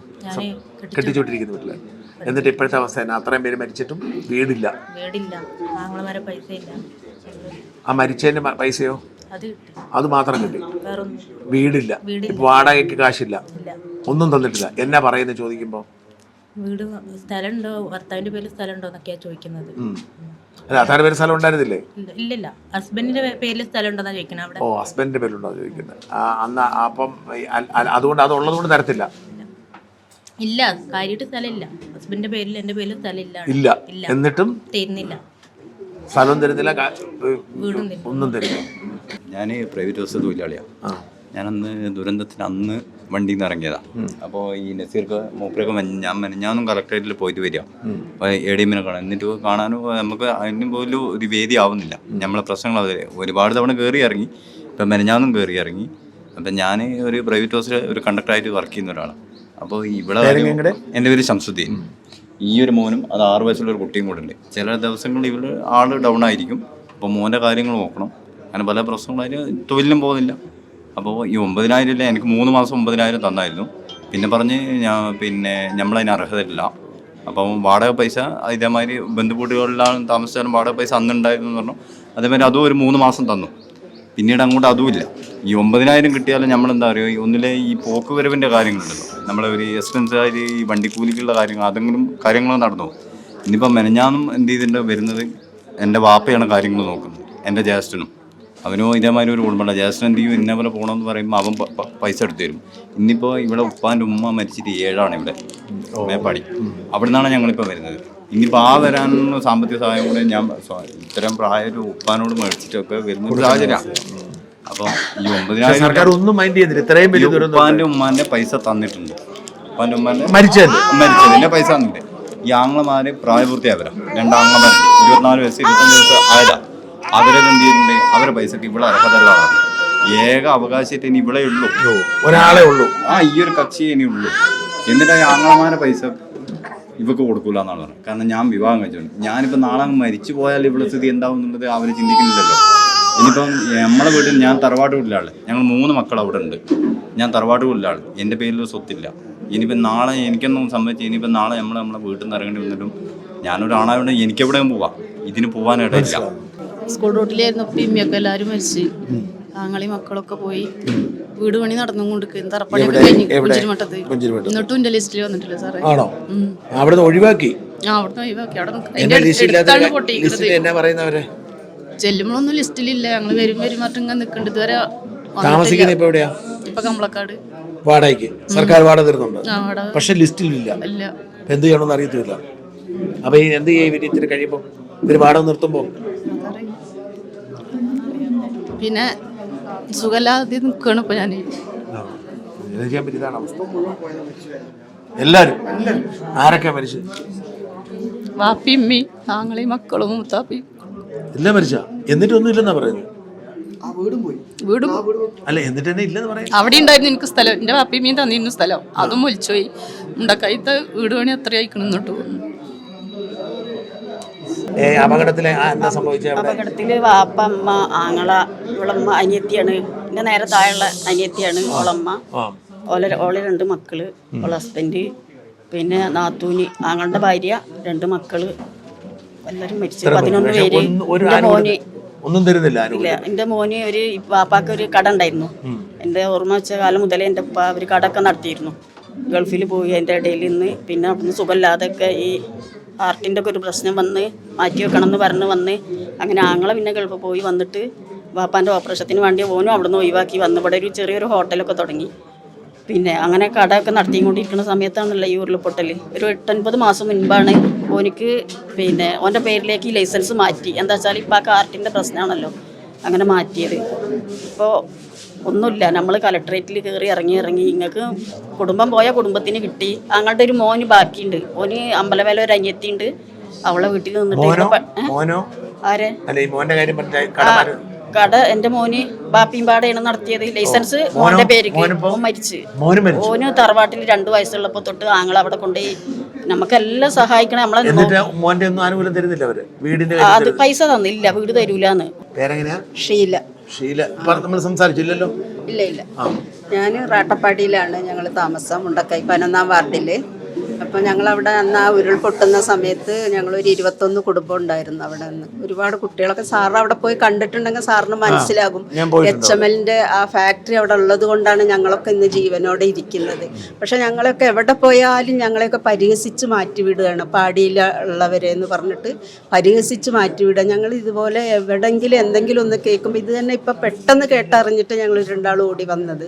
അങ്ങനെ എവിടെ പോയാലും ഞങ്ങളെ ഒഴിവാക്കിയിടുക. ഏതെങ്കിലും ഒരു സംഘടനകൾ വീട് കൊടുക്കുന്നുണ്ടെന്ന് പറഞ്ഞ് അവിടെ അപേക്ഷ എഴുതിയിട്ട് പോയി. ഞങ്ങൾ അന്ന് തൊട്ട് ഇങ്ങനെ നടക്കുകയാണ്. ഗവൺമെന്റും പരിഗണിക്കണില്ല, പക്ഷെ സംഘടനകളെടുത്ത് പോകുമ്പോൾ പാടിയിലുള്ളവർക്ക് കൊടുത്തിട്ടുണ്ട്. ഞങ്ങളെ പുഴേൻ്റെ അരുവിനാണ് ഞങ്ങളെ ഈ 5 പാടി കിടക്കുന്നത്. പക്ഷെ അതിനേക്കാളും ദൂരമുള്ള 2 പാടി ഈ പുനരധിവാസ ലിസ്റ്റിൽ ഉൾപ്പെടുത്തിയിട്ടുണ്ട്. പക്ഷെ ഞങ്ങളത് കല്ല് കുഴിച്ചിട്ടിരിക്കുന്നത് പാടി ഇതാണെങ്കിൽ കല്ല് ഇത്ര അകലത്തിലാണ് കുഴിച്ചിട്ടിരിക്കുന്നത്. ആ കല്ലിന് പുറത്തായി പാടി എന്ന് പറഞ്ഞാണ് ഇപ്പം ഞങ്ങളെ ഒഴിവാക്കിയത്. അന്നൊരു രാത്രിയൊക്കെ ഞങ്ങളവിടെ അനുഭവിച്ചു സാറേ. എൻ്റെ അമ്മയുണ്ടായിരുന്നു, 75 വയസ്സായ എൻ്റെ അമ്മയുണ്ടായിരുന്നു കൂടെ. മോള് പ്രസവിച്ചിട്ട് 43 ദിവസമേ ആയിട്ടുണ്ടായുള്ളൂ. ആ കുഞ്ഞിനെയൊക്കെ കൊണ്ട് ഞങ്ങൾ ചായക്കാട്ട് പോയിട്ട് ആ 2ാമത്തെ പൊട്ട് ആ ഒച്ച കേട്ടിട്ട് ഞങ്ങൾ ഓടി ആ ചായക്കാട്ടിൽ ചെന്ന് മഴയും നനഞ്ഞ് നിന്നതാണ്. 4 മണി സമയത്താണ് ചെക്കന്മാർ ജീപ്പും കൊണ്ടുവന്ന് ഞങ്ങളെ ബംഗ്ലാവിലാക്കുന്നത്. ഞങ്ങൾ എന്നിട്ട് പിന്നെ പിറ്റേന്ന് വൈകുന്നേരമാണ് ഞങ്ങൾ അക്കരെ കടത്തുന്നത്. അതുവരെ ഞങ്ങൾ ഒന്നുമില്ലാതെ ആ ബംഗ്ലാവിലിരുന്ന സാധനങ്ങളും കൊണ്ട് അവിടുത്തെ മാനേജറെ വൈഫ് ഓരോന്ന് വെച്ചുണ്ടാക്കി തന്ന അത് മക്കൾക്ക് കൊടുത്ത് ഞങ്ങൾ അന്ന് മൊത്തം അവിടെ അങ്ങനെ ശരിക്കും ദുരിതം ഞങ്ങൾ അവിടെ അനുഭവിച്ചതാണ്. പക്ഷെ ഇന്ന് ഞങ്ങൾ എവിടെ പോയാലും ഞങ്ങളെ പരിഹസിക്കപ്പെടുകയാണ്. ഞങ്ങൾക്കൊന്നും ഒരു സംഘടനൻ്റെ ഒരു മര്യാദയ്ക്ക് ഒരു കിറ്റ് എവിടെയെങ്കിലും കൊടുക്കണ്ടെന്ന് പറഞ്ഞാൽ അതിന് പോലെ പോയാലും ഞങ്ങളെയൊക്കെ പരിഹസിക്കുകയാണ്. അന്നത്തെ ദിവസം രാത്രി ഇറങ്ങി ഓടിയതാണ് ഞങ്ങൾക്ക് പോയിട്ട് എന്താ പറയുക, ഒരു സംഘടനക്കാർ പോലും ഞങ്ങൾ വീടിന്റെ കാര്യത്തിന് ഇതുവരെ വിളിച്ചിട്ടില്ല ഒരു കാര്യത്തിന്. ഒരേ ദുരിതം അനുഭവിച്ചവരാണ് അന്ന് ആ രാത്രി അവിടെ നിന്ന്. പക്ഷെ ആ 2 പാടിക്കാരെ പുനരധിവാസ ലിസ്റ്റിൽ ഉൾപ്പെടുത്തിയിരിക്കുക, ഞങ്ങളെ ഒഴിവാക്കിയിരിക്കുക. എൻ്റെ പേര് ശൈല, എൻ്റെ അച്ഛൻ്റെ പേര് രാമസ്വാമി. അച്ഛൻ്റെ പേര് രാമസ്വാമി. ഞങ്ങൾ 4 മക്കളാണ്. ദുരന്തത്തിൽ എൻ്റെ അച്ഛനും ആങ്ങളെയും നഷ്ടപ്പെട്ട്, 2 വീടും നഷ്ടപ്പെട്ട്. ഞങ്ങൾ 3 പെൺമക്കളെ കല്യാണം കഴിച്ചു കൊടുത്തോണ്ട് അവിടെ ഉള്ളവരെല്ലാം മരിച്ചു. അപ്പോൾ ഞങ്ങൾക്ക് ഒരു ആനുകൂല്യം ഇല്ല. ഞങ്ങളെ അച്ഛനും അമ്മയും കഷ്ടപ്പെട്ട മുതൽ അച്ഛനും അമ്മയും മരിച്ചു. എല്ലാവരും 3 പേരും ദുരന്തത്തിലുണ്ടായിരുന്ന 3 പേര് മരിച്ചു. മരിച്ചതാണ്. അമ്മ നേരത്തെ മരിച്ചു. അതുപോലെ തന്നെ 2019 ഉരുൾപൊട്ടിയിട്ട് ആ ദുരന്തത്തിൽ പെട്ടതാണ് ഞങ്ങള്. അന്ന് തൊട്ട് ഞങ്ങൾക്ക് സർക്കാരിൽ ഒന്നും തന്നിട്ടില്ല. അല്ല, ഞാൻ പറഞ്ഞു ഇപ്പൊ നിങ്ങളുടെ ആ ദുരന്തത്തിൽ അച്ഛനും ആങ്ങളെയും മരിച്ചു. വേറെ വീട്ടിൽ വേറെ 2 പേരുണ്ടായിരുന്നുള്ളൂ. അതെ. ആങ്ങളെ കല്യാണം കഴിച്ചിട്ടുണ്ടായിരുന്നു. വൈഫോ അവര് അമ്മേന്റെ വീട്ടിൽ പോയത് അന്ന് മഴ കാരണം. അപ്പൊ എന്നിട്ട് നിങ്ങൾക്ക് തന്നിട്ടില്ല. എന്നാ കാര്യം പറയുന്നേ? കല്യാണം കഴിച്ചു കൊടുത്തില്ല 3 പെൺമക്കളെ. അതുകൊണ്ട് നിങ്ങൾക്ക് പിന്നെ വീടിന് ലിസ്റ്റിൽ പേരില്ല ഞങ്ങൾക്ക്. അപ്പൊ ആ അച്ഛൻ മരിച്ച ആ കുടുംബത്തിന് വീടേ ഇല്ല. ഇല്ല. ഞാൻ അട്ടമലയിലാണ് താമസിക്കുന്നത്. ഇപ്പൊ താമസമില്ല. ഞങ്ങൾ വാടകയ്ക്ക് കിട്ടിയിട്ട് ഇല്ല, ഞങ്ങൾക്ക് വാടക തരുന്നുണ്ട്. വാടക വേങ്ങപ്പള്ളിയിൽ ഇപ്പൊ ഞാൻ താമസിക്കുന്ന പശുവിനെ കെട്ടിയിടുന്ന കൊട്ടായിനേക്കാളും കഷ്ടത്തിലാണ് ഞാൻ ജീവിക്കുന്നത്. ഇപ്പൊ വാടക 4500 റുപ്യ കൊടുക്കുന്നത്. ഞാൻ നുണ പറയല്ലേ, പിഞ്ച് പൈതന്ന് പിടിച്ചിട്ട് ഞാൻ പറയാ, ഒരു കൊല്ലമായി ഞാൻ പണിക്ക് പോകാണ്ട് വീട്ടിലിരിക്കുന്നു. ഒരു പണിയില്ല, എനിക്കൊരാൾ സഹായിക്കാനില്ല. എന്തെങ്കിലും വിഷമിത ഈ നസീറാക്കാനോട് എല്ലാ കാര്യങ്ങളും ഞാൻ വിളിച്ചു വന്നു. നസീറാക്ക് എനിക്ക് ഇന്ന് സത്യം പറയാം സാറേ, പഞ്ചസാര ഉണ്ടായിട്ടില്ല, ചായ വെച്ച് കുടിക്കാൻ പഞ്ചസാര ഇല്ലാത്തൊരു അവസ്ഥയാണ് ഞാൻ. അങ്ങനെയാണ് കഴിയുന്നത്. വാടക 6000 റുപ്യ, 4500 റുപ്യ വാടക കൊടുത്തിട്ടായിരിക്കുന്നത്. വെള്ളം ഇങ്ങനെ ഫുള്ളും ചോരുന്നത് അകത്താണ്. അടുക്കളയിലൊന്നും ഭക്ഷണം ഉണ്ടാക്കാൻ പറ്റൂല. അയാളോട് അതൊന്ന് നേരാക്കി തരാൻ പറഞ്ഞാൽ പൊയ്ക്കോളി നിങ്ങൾ എന്ന് പറയാം. ഞങ്ങൾ എവിടേക്ക് പോകും സാറേ? ഞങ്ങൾ അട്ടമലയിൽ പാടിയിലിരുന്ന ആൾക്കാരെ ഞങ്ങൾ അവിടെ നിന്ന് താമസിക്കാൻ പറ്റൂല എന്ന് മാറ്റി താമസിച്ചതാ. ഇനി ഞങ്ങൾ എവിടേക്കാ പോകുക? ഈ വീട്ടിൽ ലിസ്റ്റിലുണ്ടോ? ഇല്ല. എന്നാ പറയുന്നേ? അതന്നെയാണ് ഈ അട്ടമലയിൽ താമസിക്കാൻ ഇപ്പം പറ്റും. അതുകൊണ്ട് ഇപ്പം ക്ലാസ് പിച്ച് ഇതൊക്കെ തുടങ്ങിയില്ല. ഇനി അങ്ങോട്ട് പോകാനാണ് ഞങ്ങളോട് പറയുന്നത്. ഞങ്ങൾ എങ്ങനെ പോകും? ഒരു വണ്ടി വിളിച്ചാൽ വരൂല. സുഖമില്ലാണ്ട് എനിക്കൊക്കെ ശ്വാസം മുട്ടലുള്ളതാണ്. ഒരു വണ്ടി വിളിച്ചാൽ വരൂല. ഒരു സാധനം വാങ്ങാൻ ഞങ്ങൾ മേപ്പാടിക്ക് പോകണം. എന്ത് ചെയ്യും? ഒരു ഹോസ്പിറ്റലിൽ ഒന്നുമില്ല. ഞങ്ങൾ പണിയില്ലാണ്ട് ഞാൻ ഒരു കൊല്ലമായി വീട്ടിലിരിക്കുന്നത്. ഇപ്പോഴും സർക്കാർ വാടക തരുന്നുണ്ട്. വീട് പിന്നെ ഭാഗികമായി പോയി, വിണ്ട് കീറിപ്പോയി, കിണർ താന്നുപോയി. സർക്കാർ വാടക തരുന്നുണ്ട്. ദിവസവേതനം 9000 തരുന്നില്ല. സർക്കാർ ലിസ്റ്റിൽ പെട്ടിട്ടുമില്ല. 2 ഭാഗം തളർന്ന വീട്ടിൽ ലിസ്റ്റുണ്ടോ? വീട്ടിലില്ല. വീട്ടിൽ ലിസ്റ്റിൽ 1 കിലോമീറ്റർ അപ്പുറമായോണ്ട് മാനദണ്ഡം കല്ല് ജോൺ മത്തായി അടിച്ച കല്ലിന്റെ മാനദണ്ഡം പറയുന്നത്. പക്ഷെ വീട് പോയി, വീട് ഡാമേജ്ഡ് ആയി പോയി, കിണർ മൊത്തം താന്നുപോയി. സർക്കാർ വാടക എപ്പോഴും തരുന്നുണ്ട്. ഫസ്റ്റ് ക്യാമ്പിലേക്ക് മാറ്റി വാടകയുണ്ട്, പക്ഷെ വീട് തരുന്നില്ല. വീട് തരുന്നില്ല. അപ്പൊ ഇനി എന്നും അവിടെ വാടക താമസിക്കണം. അതാണ് വാടക നിർത്തി കഴിഞ്ഞാൽ എൻ്റെ അവസ്ഥ. ഞാനൊരാൾ പണിയെടുത്തിട്ട് വേണം, അമ്മയ്ക്ക് 12000 റുപ്യ മരുന്നിന് വേണം ഒരു മാസം. 3 മക്കളെ നോക്കണം, വൈഫിനെ നോക്കണം. ഞാനൊരാളെ ജോലി ചെയ്യുന്നുള്ളൂ. അതുകൊണ്ട് പിന്നെ 15 ദിവസം കൂടുമ്പോൾ വിംസിലേക്ക് കൊണ്ടുപോകണം അമ്മേനെ. 2 ഭാഗം തളർന്ന അമ്മേനെ കൊണ്ടുപോകാൻ ലോഡിങ്കാരെ മേപ്പാടിയിൽ നിന്ന് കൊണ്ടുപോകലാണ് ഞാൻ കൊണ്ട്. വാടക നിർത്തിയപ്പോൾ ഞാൻ എൻ്റെതായിരുന്നു ഒരു സമരം നടന്നപ്പോൾ വിവാദം ഉണ്ടായത്. പെട്രോൾ കുപ്പി എടുത്തിട്ട് ഞാൻ ഒഴിക്കുമെന്ന് പറഞ്ഞുകൊണ്ടാണ് എല്ലാവർക്കും വാടക അവിടെ കയറിയത്. വാടക മൊത്തത്തിൽ നിർത്തിയതായിരുന്നു. അന്ന് വാടക അങ്ങനെ മൊത്തം എല്ലാവർക്കും വാടക കിട്ടി. 9000 ഇപ്പോഴും ഇല്ല. കിടപ്പ് രോഗികൾക്ക് കൊടുക്കും പറഞ്ഞ് ഒരുപാട് അപേക്ഷ കൊടുത്തു. അതിലും ഒരു പ്രയോജനം ഉണ്ടായിട്ടില്ല. അട്ടമലയാണ് താമസിക്കുന്നത് സാറേ. എനിക്ക് 3 പെൺകുട്ടികളായിരുന്നു. പാടിയായിരുന്നു. അത് പറ്റ മോശമായിട്ടുള്ളൊരു പാടിയിലാണ്. നമ്മള് പശുക്കൊട്ടയുള്ള താമസിക്കുന്നതാണല്ല. ആദ്യ സ്റ്റേറ്റിൽ ജോലി ഉണ്ടായിരുന്നു, അവിടെ ഇരുന്നതായിരുന്നു. അപ്പൊ അവിടെ നിന്നാണ് നമ്മളെ ഈ 3 പെൺകുട്ടികളെയും കല്യാണം കഴിച്ചു കൊടുക്കാനൊക്കെ ഭയങ്കര ബുദ്ധിമുട്ടായിട്ട് നമ്മളവിടെ സർക്കാർ വാടക തരുന്നുണ്ട്. പക്ഷെ ലിസ്റ്റിലില്ല.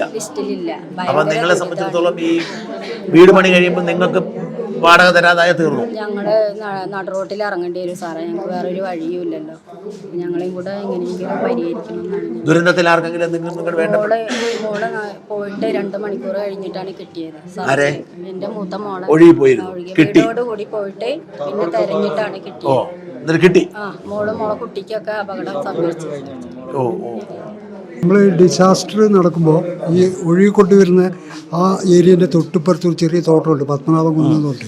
ആ തോട്ടത്തിൻ്റെ താഴെയാണ് നമ്മൾ താമസിക്കുന്നത്. വീട് വൈബ്രേഷൻ കംപ്ലീറ്റ് പൊട്ടിപ്പൊളിഞ്ഞു പോയി. അങ്ങനെ എറണാകുളം മഹല്ല് കമ്മിറ്റി എന്ന് പറഞ്ഞൊരു കമ്മിറ്റി എനിക്കൊരു വീട് തന്നു. എൻ്റെ വീട് വന്ന് നോക്കി, വളരെ ദയനീയ അവസ്ഥ. അവർക്ക് ഞാൻ ഫോട്ടോ അയച്ചു കൊടുത്തു. അപ്പോൾ ഇവരെനിക്ക് വീട് തന്നു. പക്ഷെ അവിടെ പോകാൻ എൻ്റെ മകളൊരു ഡിപ്രഷൻ പേഴ്സൻ്റാണ്. കാരണം അവളെ ട്രീറ്റ്മെൻറ്റ് ചെയ്യണം. എൻ്റെ ഭാര്യയ്ക്ക് എല്ല് തേയ്മാനായിട്ട് പിന്നെ അങ്ങനെ രോഗിയാണ്. അപ്പോൾ അവിടെ യാത്ര സൗകര്യമില്ല. 2 ദിവസം ഒരു ദിവസം 2 ബസ്സെങ്കിലും വരികയാണെങ്കിൽ പിന്നെ ഞാൻ അവിടെ പോയി താമസിക്കും. അപ്പോൾ ഞാൻ പറഞ്ഞു അവർക്ക് ഞാനിങ്ങനെ കൊടുത്തു, ഇങ്ങനെ എനിക്ക് ഇവിടെ താമസിക്കാൻ പറ്റില്ല, ഞാൻ വളരെയധികം പിന്നെ ബുദ്ധിമുട്ടിലാണ്, അതുകൊണ്ട് വിനയത്തോടെ നിങ്ങൾ ഈ എൻ്റെ അപേക്ഷ സ്വീകരിച്ചിട്ട് വേറെ എവിടെയെങ്കിലും ഒരു വീട് എനിക്ക് കിട്ടുകയാണെങ്കിൽ നിങ്ങൾ എനിക്ക് ശുപാർശ ചെയ്യണം എന്ന് പറഞ്ഞിട്ട് അവർക്ക് ഞാൻ മെസ്സേജ് അയച്ചു. പിന്നെ ചൂരന്മല ടൗണിൽ എനിക്ക് ഒരു ബാർബർ ഷോപ്പ് ഉണ്ട്. 20 കൊല്ലമായിട്ട് ഞാൻ തുടങ്ങിയതാണ്. എൻ്റെ മക്കൾ ഞാൻ 17 കൊല്ലം അവിടെ പണിയെടുത്തു. ഇപ്പോൾ എനിക്ക് പിന്നെ ഈ ജീവിതശൈലി രോഗങ്ങളൊക്കെയാണ്. അപ്പോൾ എൻ്റെ മക്കളാണ് ഇപ്പോൾ അവിടെ ജോലി ചെയ്യുന്നത്. അപ്പോൾ ബാർബർ ഷോപ്പ് ദുരന്തത്തിൽ പോയി. അപ്പോൾ സാറ് ചെയ്യാൻ കഴിയും, നമുക്കൊരു 3 സെൻറ്റ് സ്ഥലമാണെങ്കിലും എവിടെയെങ്കിലും കിടക്കാൻ കൂര. ഏറ്റവും കൂടി കൃഷി ചെയ്യുന്ന ഒരു വ്യക്തിയാണ്. കാപ്പി, കുരുമുളക്, അടയ്ക്കായിരുന്നു. 2 ഏക്കർ. ആ 2 ഏക്കർ പൂർണ്ണമായി നഷ്ടപ്പെട്ടു. പക്ഷേ എന്നോട് ആ കൃഷി നിങ്ങൾ ചെയ്യാൻ, നിങ്ങൾക്ക് എന്താ വേണ്ടി ചെയ്തു തരാൻ പറഞ്ഞു. പക്ഷേ ഗവൺമെൻറ് ഇന്ന് വരെ അതിനെപ്പറ്റി ഒരു അനക്കവും ചെയ്തിട്ടില്ല. നല്ല വരുമാനവും നല്ലൊരു സാമ്പത്തിക സ്ഥിതിയുള്ളൊരു വ്യക്തിയായിരുന്നു ഞാൻ ഇവിടുത്തെ. ഇപ്പോൾ ഒന്നുമില്ല. ഇപ്പോൾ 7 സെൻറ്റ് സ്ഥലവും ഒരു വീടും. ഇപ്പം കാട് അവിടെ മരം വന്ന് കിടക്കും. ഒരു 10,000 ലോഡ് മരം കിടക്കുന്നുണ്ട് അതിൻ്റെ. ആ, അത് മാറ്റി എന്നോട് പറഞ്ഞു നിങ്ങൾ മാറ്റുന്നാണ് അവിടുത്തെ ദേവകി മാഡം പറഞ്ഞത്. അത് തരില്ല പറഞ്ഞു, അത് തൊടാൻ പാടില്ല പറഞ്ഞു. എന്നോട് മാറ്റിയിട്ട് കൊണ്ടുപോയിട്ട് വേറെ എവിടെയെങ്കിലും ഇടാനേ.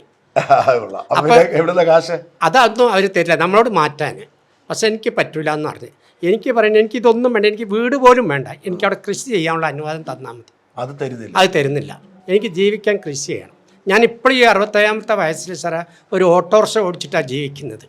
പക്ഷേ ഓട്ടോറിക്ഷ ഓടിച്ചാൽ സ്റ്റാൻഡിൽ അവിടെ കൊണ്ടുപോയാലും എന്നെ ഇടാൻ വിടുന്നില്ല. പെർമിറ്റ് തന്നു, അത് തന്നു എല്ലാം പറയുന്നുണ്ടെങ്കിലും സ്റ്റാൻഡിൽ അവിടെയും എൻ്റെ കയറാൻ വിടൂല. കാരണം നിങ്ങൾക്ക് പെർമിറ്റ്, കൽപ്പറ്റ പെർമിറ്റ് അതല്ല എന്ന് പറഞ്ഞിട്ട്. അപ്പോൾ അത് ഭയങ്കര പ്രശ്നങ്ങളായി കിടക്കുകയാണ്. അപ്പോൾ ഞാൻ ഇപ്പോൾ പോണ്ടേ പറഞ്ഞിട്ടൊക്കെയാണ് ഇപ്പോൾ വീട്ടിലിരിക്കുന്നത്. പത്രത്തിലും ചാനലിലും എല്ലാം വന്നു, എല്ലാം ചെയ്തു കൊടുത്തിട്ടുണ്ടെന്ന് പറഞ്ഞിട്ട്. പക്ഷെ ഒന്നും നടക്കുന്നില്ല. ഞങ്ങൾക്ക് പിന്നെ ചൂരമല ടൗണിൽ ഞങ്ങൾ പിന്നെ കച്ചവട സ്ഥാപനങ്ങൾ, ബിൽഡിംഗ് ഓണേഴ്സാണ്. ഏകദേശം 55 ബിൽഡിംഗ് ഓണേഴ്സിന് നേരത്തെ വാടക കൊടുത്ത 130ഓളം പിന്നെ റൂമുകളുണ്ട് ഞങ്ങൾക്ക്. അപ്പോൾ എന്ന് പറഞ്ഞാൽ അതിൽ നിന്നുള്ള വരുമാനം കൊണ്ടായിരുന്നു ജീവിച്ചിരുന്നത് പലരും. ഗൾഫ് പോയിട്ടും ഒക്കെ ഒരു 30 വർഷം 40 വർഷമൊക്കെ ജോലി ചെയ്ത് അതിൽ നിന്ന് കിട്ടിയ വരുമാനം കൊണ്ട് ചൂരമല ടൗണിൽ സ്ഥലം വാങ്ങി പിന്നെ ബിൽഡിംഗ് ഇട്ട് പിന്നീട് അവിടെ തന്നെ താമസിക്കാമെന്ന് വിചാരിച്ച ആൾക്കാരും എസ്റ്റേറ്റിൽ നിന്ന് റിട്ടയർഡായി അതിൽ നിന്ന് കിട്ടിയ എൻ്റെ ഉമ്മാൻ്റെയൊക്കെ അങ്ങനെയായിരുന്നു. PF കൊണ്ടൊക്കെയാണ് ബിൽഡിംഗ് എടുത്ത്. പക്ഷേ ഞങ്ങൾക്ക് എന്ത് ചെയ്യുന്നു പറഞ്ഞാൽ അതിൽ നിന്ന് കിട്ടിയ വരുമാനം ഇപ്പം നിലച്ചു. അതിന് സംഘടനയോ മറ്റുള്ള സംഘടനയോ ഒന്നുമില്ല. അപ്പോൾ അതിൽ നിന്ന് വരുമാനം പോയി ഉപജീവനം ഭയങ്കര ബുദ്ധിമുട്ടിലാണ് പലരും ഇപ്പോൾ ഉള്ളത്. അപ്പോൾ സർക്കാരിൻ്റെ സംവിധാനത്തിൽ ഇതുവരെ ഞങ്ങൾക്ക് എന്താണ് പാക്കേജ് ഞങ്ങൾക്ക് അറിയില്ല. ഒന്നും പറഞ്ഞിട്ടില്ല. നിങ്ങളുടെ കെട്ടിടം പോയി എന്നൊക്കെ അവർ സർക്കാർ അനുവദിച്ചിട്ടുണ്ട്. പക്ഷേ എന്താണ് ഞങ്ങൾക്ക് ചെയ്തു തരാമെന്നോ, പക്ഷേ ഞങ്ങൾക്ക് അതിൽ നിന്ന് കറണ്ട് തരിക, അത് പ്രവർത്തിക്കാൻ അനുമതി ഒന്നുമില്ല, അത് നോഗോ സോണാണ്, നമുക്കിനി അങ്ങോട്ട് പോകാൻ പാടില്ല എന്ന് പറയുന്നു. പക്ഷേ നമ്മുടെ വരുമാനം മുട്ടി ഇപ്പോൾ ആകെ ബുദ്ധിമുട്ടിലാണ് അവരെല്ലാം പലരും. എൻ്റെ പേര് മനോജാണ്. ഞാനൊരു റേഷൻ വ്യാപാരിയാണ്. നമ്മളെ ടൗണിലെ 2 റേഷൻ കടയായിരുന്നു ഉണ്ടായിരുന്നത്. ഞങ്ങൾക്കൊരു 2500 കാർഡ് ഓളം ഉണ്ടായിരുന്നു നിലവിൽ. 2 പേർക്കും കൂടി. അന്നേരം ഇപ്പം ഞങ്ങൾക്കെന്ന് പറഞ്ഞാൽ അവിടുന്ന് ആളുകളൊക്കെ മാറി ഇപ്പോൾ താമസിക്കുന്നതുകൊണ്ട് വളരെ ചുരുങ്ങിയ കാർഡുണ്ട്. ഞങ്ങളെ വരുമാനം എന്ന് പറഞ്ഞാൽ അതായിരുന്നു ഏറ്റവും. ഇപ്പോൾ ഞങ്ങൾ വരുമാനത്തിലൊക്കെ ഗണ്യമായിട്ട് കുറവ് വന്നിട്ടുണ്ട്. അപ്പം ഞങ്ങളെ മക്കളെയൊക്കെ പഠിപ്പിക്കാനും വിദ്യാഭ്യാസ ചെലവിനൊക്കെ വളരെ പ്രയാസപ്പെടുന്ന ആളുകളാണ്. പിന്നെ രണ്ടാമത്തെ ഒരു കാര്യം എന്ന് വെച്ചാൽ ഈ ഉരുൾപൊട്ടി വന്ന ഭാഗത്തിൻ്റെ ആ ഒരു ഗർത്തത്തിലാണ് ഞങ്ങൾ താമസിക്കുന്നത്. ഇപ്പോൾ ഇനിയിപ്പോൾ ഇപ്പോൾ ഷാജിമോനും നസീർ ആലക്കലൊക്കെ പറഞ്ഞ പോലെ ഇനി ഒരു അപകടം ഉണ്ടായിക്കഴിഞ്ഞാൽ ഞങ്ങളെപ്പോലത്തെ ആളുകളായിരിക്കും അവിടെ ഇതിൽ പെടാൻ ചാൻസ്. എൻ്റെ പേര് അബൂബക്കർ എന്നാണ്. ഫൈസൽ എന്നാണ് വിളിക്കുക. എവിടെയാ ഫൈസൽ? ചൂരമല. എൻ്റെ 19 ആ ഉരുളുപൊട്ടലിൽ എൻ്റെ ഷോപ്പ് കംപ്ലീറ്റ് പോയതാണ്. ഒരു 5 പൈസ സർക്കാരിൻ്റെ ഇന്ന് എനിക്ക് കിട്ടിയിട്ടില്ല. അതിനുശേഷം എനിക്ക് ഞാൻ വീട് വെച്ചിട്ടുണ്ടായി. അതിനുശേഷം അത് ഫർണിച്ചർ ഷോപ്പായിരുന്നു. പക്ഷേ സാധനങ്ങൾ കംപ്ലീറ്റ് പോയത്. പിന്നെ സാമ്പത്തികമായിട്ട് പിടിച്ചെടുക്കാൻ പറ്റാതെ ഇപ്പോൾ നമ്മൾ വീട് കൊടുത്തിട്ട് ഞാൻ ഹോട്ടലായിരുന്നു. ഗ്രാമീണ ബാങ്കിൻ്റെ തൊട്ടുള്ള ഹോട്ടൽ എൻ്റെ ആയിരുന്നു. അത് നടത്തിക്കൊണ്ടിരിക്കുന്ന സമയത്ത് എൻ്റെ ഈ ഉരുൾപൊട്ടലിന് കുറച്ച് ദിവസം മുമ്പ് എനിക്ക് കാലിൽ സുഖമില്ലാതായി. കാല് മുറിക്കണമെന്ന് പറഞ്ഞ് അങ്ങനെ ഹോസ്പിറ്റലായിരുന്നു, പാലക്കാട് ഹോസ്പിറ്റലായിരുന്നു. അത് അപ്പോൾ അത് നടത്താൻ കൊടുത്തിട്ടുണ്ടായി. 3 മാസം കൂട്ടിയിട്ട് വാടക കൊടുക്കേണ്ടതെന്ന് പറഞ്ഞ് നടത്താൻ കൊടുത്തിട്ടുണ്ടായി. അപ്പോൾ ഈ ഇത് മുറിയായതുകൊണ്ട് എനിക്ക് ആ സമയത്തൊന്നും അങ്ങോട്ട് പോകാൻ പറ്റാതെയായതുകൊണ്ട് അതിൻ്റെ പൈസയൊക്കെ ഓരോ ആൾക്കാർ വാങ്ങിയിട്ട് പോയി എടുത്തു. ഇപ്പോൾ എനിക്ക് ആ 9,000 കിട്ടിയിരുന്ന എനിക്ക് ആഴ്ചയിൽ നല്ലൊരു എമൗണ്ട് മരുന്നിന് വേണം. ഒരു 7,000 മേലെ വരും. പെണ്ണുങ്ങളാണെങ്കിൽ ബ്ലോക്കിങ് കഴിഞ്ഞെടുക്കുകയാണ്. അപ്പോൾ ആ 9,000 കിട്ടിയിരുന്ന വെച്ചാൽ അതുമില്ല, വീടിൻ്റെ ലിസ്റ്റും ഇല്ല, ഒന്നുമില്ല. പേര് പറഞ്ഞ്? അബ്ദുൽ ഹമീദ്. അപ്പോൾ നിങ്ങൾ എവിടെയായിരുന്നു അവിടെ? ഞാൻ മുണ്ടക്കയിലായിരുന്നു താമസം. ഞാനന്ന് മക്കളൊക്കെ എടുത്തോടി. ഞാൻ പിന്നെ എൻ്റെ വീടൊക്കെ ഭാഗ്യമായി പോയതാണ്. അപ്പോൾ ഈ കുട്ടികളുടെ തോടി ഡിസ്ലൊക്കേറ്റഡ് ആയി. ഇപ്പോൾ റിബിൻ്റെ അവിടെ നിന്ന് ഒരു പീസ് എടുത്തിട്ട് ഇവിടെ സെറ്റ് ചെയ്തിട്ടുണ്ട്. അപ്പോൾ ഡോക്ടർ പറഞ്ഞു ഇനി ജോലി ഒന്നും ഒറ്റ കാര്യമായിട്ട് ചെയ്യാൻ പറ്റില്ല. ഞാനാണ് ഈ ദുബൈയിൽ ഡൈവിംഗ് ആയിട്ട് വർക്ക് ചെയ്യുന്നത്. ഇനി അത് കുറേ കാലം ചെയ്യാൻ പറ്റാതെ നിർത്തേണ്ടി വരുമെന്നൊക്കെ പറഞ്ഞു. അപ്പോൾ എന്നിട്ട് നിങ്ങൾക്ക് വീട് പോയി കിട്ടിയോ? വീട് സർക്കാർ ലിസ്റ്റിലുണ്ട്. അപ്പോൾ ഉപജീവന മാർഗത്തിന് എന്തെങ്കിലും ചെയ്യണമെന്ന് പറഞ്ഞാൽ അതുപോലെ തന്നെ ഈ ചികിത്സാ ചെലവും സർക്കാർ ചെയ്യാമെന്ന് പറഞ്ഞു. ചികിത്സയും തരുന്നില്ല? ഇതുവരെ കിട്ടിയില്ലൊന്നും. നമ്മളായിട്ട് ഓപ്പറേഷനും കാര്യങ്ങളൊക്കെ കഴിഞ്ഞത്. ഇനിയും പിന്നെ ഉപജീവനത്തിനാണെങ്കിൽ ഞാൻ നിങ്ങൾ കുറേ ചോദിച്ചു അവിടെ പോയിട്ട് അന്വേഷിച്ചിട്ടുണ്ടായിരുന്നു. ഇതുവരെ ഒന്നും ആയിട്ടില്ല. എന്തെങ്കിലും കിട്ടുകയാണെങ്കിൽ ഈ ജോലി ഇപ്പോൾ തൽക്കാലം പോകണ്ടെന്ന് ഡോക്ടർ പറഞ്ഞിട്ടുണ്ടായിരുന്നു. ഞങ്ങൾ മുണ്ടക്കയിലായിരുന്നു. ഉമ്മയൊക്കെ ദുരന്തത്തിൽ മരണപ്പെട്ടതാണ്. പാടിയിലായിരുന്നു അവര് പാടിയിലായിരുന്നു. അതെ, ഞങ്ങൾ 2 പെൺകുട്ടികളാണ്. ഞങ്ങൾ രണ്ടും കല്യാണം കഴിഞ്ഞതാണ്. ഈ അപകടത്തിന് മുമ്പേ കല്യാണം കഴിഞ്ഞ? അതെ, കഴിഞ്ഞതാണ്. നമുക്ക് മുണ്ടക്കയിൽ സ്ഥലമൊക്കെ ഉണ്ടായിരുന്നു, 21 സെന്റ് സ്ഥലമൊക്കെ ഉണ്ടായിരുന്നു. അതിൽ നമ്മൾ വീട് പണിയൊക്കെ ചെയ്യാൻ വേണ്ടിയിട്ട് പഞ്ചായത്തിന്റെ പൈസയും കൂടെ തന്നെ വീട് പണി ചെയ്യാൻ വേണ്ടി തറയൊക്കെ ഇട്ടിട്ടുണ്ടായിരുന്നു. പക്ഷെ ഇതുവരെ ലിസ്റ്റിലൊന്നും വന്നിട്ടില്ല. അവർ ചോദിക്കുമ്പോൾ നമ്മൾ കല്യാണം കഴിഞ്ഞവരാണ് അങ്ങനെ പറയുന്നത്. നമ്മളിപ്പോൾ എന്നെ കെട്ടിച്ചതാണെങ്കിൽ തന്നെ തറവാട്ട് വീട്ടില്ല, 3 ആൺകുട്ടികളുള്ളത്. അവർ ഞങ്ങളെല്ലാവരും ഒന്നിച്ചാണ് നിൽക്കുന്നത്. ഇപ്പം ഞങ്ങൾ വാടകയ്ക്കാണ് നിൽക്കുന്നത്. അനിയത്തിക്കോ എനിക്കോ ഹസ്ബൻഡിനോ ഒന്നും സ്വന്തമായിട്ട് സ്ഥലമോ വീടോ ഒന്നുമില്ല. വീട്ടിൽ എന്ന് പറഞ്ഞാൽ സുഖമല്ല, ഓട്ടിസം വായിച്ചൊരു പെങ്ങളും ഒരു അമ്മയുള്ളത്. അമ്മയാണെങ്കിൽ നട്ടല് തേയ്മാനായിട്ട് അമ്മയും ഒരു കാല് വലിച്ചാൽ നടക്കുന്നത് ഉള്ളതൊരു പെങ്ങളാണ്. പിന്നെ ഇപ്പോൾ ഈ സർക്കാരിൻ്റെ ഭാഗത്തു നിന്നുള്ള ഈ 9,000 ഒരു സഹായം ഉണ്ട്. അതല്ലാതെ വേറെ വീടിൻ്റെ ലിസ്റ്റിൽ ഉൾപ്പെടുത്തിയ ഒന്നുമില്ല. അതിലൊരു രീതിയിലാണ് ഇപ്പോൾ. സാറേ, നിങ്ങൾ ഇതുകൊണ്ട് എന്തെങ്കിലും ഞങ്ങൾക്കൊരു സഹായം. ഞാൻ എല്ലാ പരിപാടിക്കും ഞാൻ പോകുന്നുണ്ട്, വരുന്നുണ്ട്, ഒന്നും ഞാൻ ഒഴിവാക്കണില്ല. എന്നിട്ടും ഈ കിട്ടണ ഒരു ലിസ്റ്റിൽ ഞങ്ങൾ എൻ്റെ പേരൊന്നും ഇതുവരെ വരാത്തതുകൊണ്ട് രാത്രി കടന്ന ഒരു ഉറക്കം വരെ വരുന്നില്ല സാറ്. അതുകൊണ്ട് നിങ്ങൾ എന്തെങ്കിലും കാട്ടിയിട്ട് നോക്കട്ടെ. എൻ്റെ ആ കട പോയതോടുകൂടി എനിക്ക് വരുമാനം ഒരു ജോലിയില്ല. ഇപ്പോൾ 1 വർഷമായിട്ട് ഒരു ജോലിയോ കാര്യങ്ങളൊന്നുമില്ല. 2 പിള്ളേർ ബിടെക്കിന് പഠിക്കുന്നതാണ്. എന്ത് ചെയ്യണമെന്ന് പോലും ഇതൊരു പേഷ്യൻ്റാണ്. ഞാൻ ഈ 2 പിള്ളേരെയും പഠിപ്പിച്ച് അവരെ നോക്കണം, ഈ അമ്മേനെ നോക്കണം. ഒരു ജോലി കാര്യങ്ങളൊന്നുമില്ല. അങ്ങനത്തെ ഒരു അവസ്ഥയിൽ ഇപ്പം ഞങ്ങളുള്ളത്. ആദ്യമായിട്ട് സർക്കാർ ചെയ്യേണ്ടതെന്ന് വെച്ചാൽ ഈ അപകടത്തെക്കുറിച്ച് പഠിച്ചിട്ടുള്ളൂ. ഇനി അപകട സാധ്യത ഉണ്ടോയെന്ന് ആ പ്രദേശത്ത് ഇനി ഒരു ബിജെപിയുടെ ഞാൻ മണ്ഡലം ജനറൽ സെക്രട്ടറി ആയിരുന്നു 2 ടൈം. ഇപ്പോൾ ചുമതല ഒന്നുമില്ല ഈ നിലവിലെ പുനഃസംഘടനയിൽ. ഇപ്പം ഞാൻ ജനശബ്ദ ആക്ഷൻ കൗൺസിൽ കൺവീനർ മാത്രമാണ്. അതാണ് എൻ്റെ പൊതുപ്രവർത്തനം ഇപ്പോൾ. അപ്പോൾ ഈ ഇനി ഉരുൾപൊട്ടൽ സാധ്യത ഉണ്ടോ? അതായത് ഉരുൾപൊട്ടിയ സ്ഥലം അവർ പരിശോധിച്ചു. ആ പ്രദേശത്ത് നിന്ന് ഉരുൾപൊട്ടലിൻ്റെ പ്രഭവസ്ഥാനം, അതിൻ്റെ ആഘാതം എത്രയുണ്ട് അത് പരിശോധിച്ച് അവിടെ നിന്ന് ആളുകളെ മാറി താമസിപ്പിച്ചു. പക്ഷേ ഇനിയും അതായത് ഒരു ഡിസാസ്റ്റർ പ്രോൺ ഏരിയയാണ് ഈ വെള്ളരിമല മേഖല. നിരന്തരം 4-5 വലിയ ജീവൻ നഷ്ടപ്പെട്ട ഉരുൾപൊട്ടലുകൾ ഉണ്ടായിട്ടുണ്ട്. അപ്പോൾ ഇനി അങ്ങനെ ഉണ്ടോ എന്ന് പരിശോധിക്കണം, പഠിക്കണം. പഠിച്ചുകൊണ്ട് ആ പ്രദേശങ്ങളിൽ നിന്ന് ഇപ്പോഴും അപകട ഭീഷണിയിൽ കഴിയുന്ന ആളുകളെ മാറ്റി താമസിപ്പിക്കണം എന്നാണ് ഞങ്ങളുടെ പ്രധാന ആവശ്യം. അത് തന്നെ അവർക്ക് വീട് കൊടുക്കണം അവരെ. കാരണം അതിനുള്ള പണം ഒരു നികുതി പണം അല്ലാതെ ജനങ്ങൾ സ്വമേധയാ കൊടുത്ത 800 കോടി രൂപയുണ്ട്. ഇപ്പോൾ നമ്മുടെ പുനരധിവാസ എൽസ്റ്റൺ എസ്റ്റേറ്റിലെ ആ വീടുകൾ നിർമ്മിക്കുന്ന ആ പണം പോലും സംസ്ഥാന സർക്കാരിൻ്റെതല്ല. അത് ഓരോ മറ്റ് കേന്ദ്ര ഫണ്ടുകൾ, അങ്ങനെയുള്ള ഫണ്ടുകൾ മുഖാന്തരമാണ്. സാസ്കി ഫണ്ട് പ്രകാരമുള്ള പണമാണ് അവിടെ ഉപയോഗിക്കുന്നത്. ഈ CMDRF നിന്ന പണം പൂർണ്ണമായിട്ട് ഇവർക്ക് ഉപയോഗിക്കണം. മുണ്ടക്കൈ ചൂരൽമല പ്രദേശത്തെ ആളുകളുടെ പേര് പറഞ്ഞുകൊണ്ട് പിരിച്ച പണമാണ്. ആ പണം ഈ ആളുകൾക്ക്, ദുരിതബാധിതർക്ക് വേണ്ടി തന്നെ ഉപയോഗിക്കണം. 1023 വീട് പറഞ്ഞു, ഇപ്പോൾ 451 ചുരുക്കി. ഇവർ പുനരധിവാസം ചുരുക്കാനാണ് ശ്രമിക്കുന്നത്. അതിനപ്പുറം എങ്ങനെയാണോ, ഇപ്പോൾ നമുക്കറിയാം ഒരു പഞ്ചായത്ത് മെമ്പർ ഉണ്ടെങ്കിൽ ആ പഞ്ചായത്ത് മെമ്പർ ചിന്തിക്കുന്നത് എൻ്റെ വാർഡിൽ എത്ര കോൺക്രീറ്റ് വീഴുന്നോ അത്ര എൻ്റെ പോക്കറ്റ് നിറയുന്നതാണ് കേരളത്തിലെ രാഷ്ട്രീയം. അതുപോലെ തന്നെ അവിടെ എങ്ങനെ കൊണ്ടിട്ട് ഈ ഫണ്ടുകൾ എങ്ങനെ അവിടെ വിനിയോഗിക്കണം. ഇപ്പോൾ പുഴ വൃത്തിയാക്കാൻ വേണ്ടി 197 കോടി രൂപയാണ്. അവിടെ ഒരു 3 കോടി രൂപയുടെ പ്രവർത്തനം പോലും നടന്നിട്ടില്ല. അപ്പോൾ ഇങ്ങനെ ഗവൺമെന്റിന്റെ, അതായത് കാട്ടിലെ തടി തേവരുടെ ആന എന്ന് പറയുന്നത് പോലെ ഈ നമ്മുടെ പൊതു പണം വിനിയോഗിച്ചുകൊണ്ട് ചിലരുടെ പള്ള നിറയ്ക്കാനും അല്ലെങ്കിൽ വയറ് നിറയ്ക്കാനും അവിഹിതമായി പണം സമ്പാദിക്കാനാണ്. അതിനപ്പുറം ഈ ദുരന്തബാധിതരായിട്ടുള്ള ആളുകളെ ഭീതിയോടുകൂടി ആ മലയുടെ താഴ്വരയിൽ കഴിയുന്ന ആളുകൾക്ക് ഒരു ആശ്രയം, ഒരു വീടെന്നുള്ള സ്വപ്നം അത് ഉണ്ടാക്കി കൊടുക്കണം എന്നാണ് ഞങ്ങൾ പറയുന്നത്. അപ്പോൾ എന്നെ ഇവിടേക്ക് ക്ഷണിച്ചത് പ്രധാനമായും നസീർ ആലക്കലാണ്. അദ്ദേഹമാണ് ഈ ആക്ഷൻ കമ്മിറ്റിയുടെ ചെയർമാൻ, വളരെ സജീവമായി ഈ പുനരധിവാസ പദ്ധതിയുടെ ഭാഗമായി നിൽക്കുകയും എന്നാൽ ഇപ്പോഴും അവഗണിക്കപ്പെട്ടവർക്ക് വേണ്ടി പ്രതികരിക്കുകയും ചെയ്യുന്നത്. എക്സാക്ട്ലി എന്താണ് സംഭവിച്ചിരിക്കുന്നതെന്ന് നസീർ പറയുന്നു എന്ന് പറഞ്ഞു. ഇപ്പോൾ എന്താണ് കുഴപ്പം? അതെ, നമ്മളിപ്പോൾ എന്തുകൊണ്ടാണ് അവഗണന എന്ന് മെയിനായിട്ട് പറയുന്നത്, ഇവരെല്ലാം സർക്കാർ ഈ ചൂരൽമല മുണ്ടക്കൈ പ്രദേശത്ത് നിന്ന് മാറ്റി പാർപ്പിച്ചിട്ടുണ്ട്. മുഴുവൻ ആൾക്കാരും എല്ലാവരും മാറ്റി പാർപ്പിച്ചു. ഇതിൽ ഏകദേശം 90% ആൾക്കാർ മാറ്റി പാർപ്പിച്ചു. നിങ്ങളെ അവിടെ വാസയോഗ്യമല്ല, നിങ്ങളുടെ പ്രദേശം വാസയോഗ്യമല്ല, അവിടെ താമസിച്ചാൽ ഇനിയൊരു ദുരന്തം വന്ന് നിങ്ങളും കൂടെ പോകാൻ സാധ്യത. മാറ്റി താമസിപ്പിച്ചു. ഈ മാറ്റി താമസിപ്പിക്കുന്ന 6000 രൂപ വാടക കൊടുക്കുന്നത്.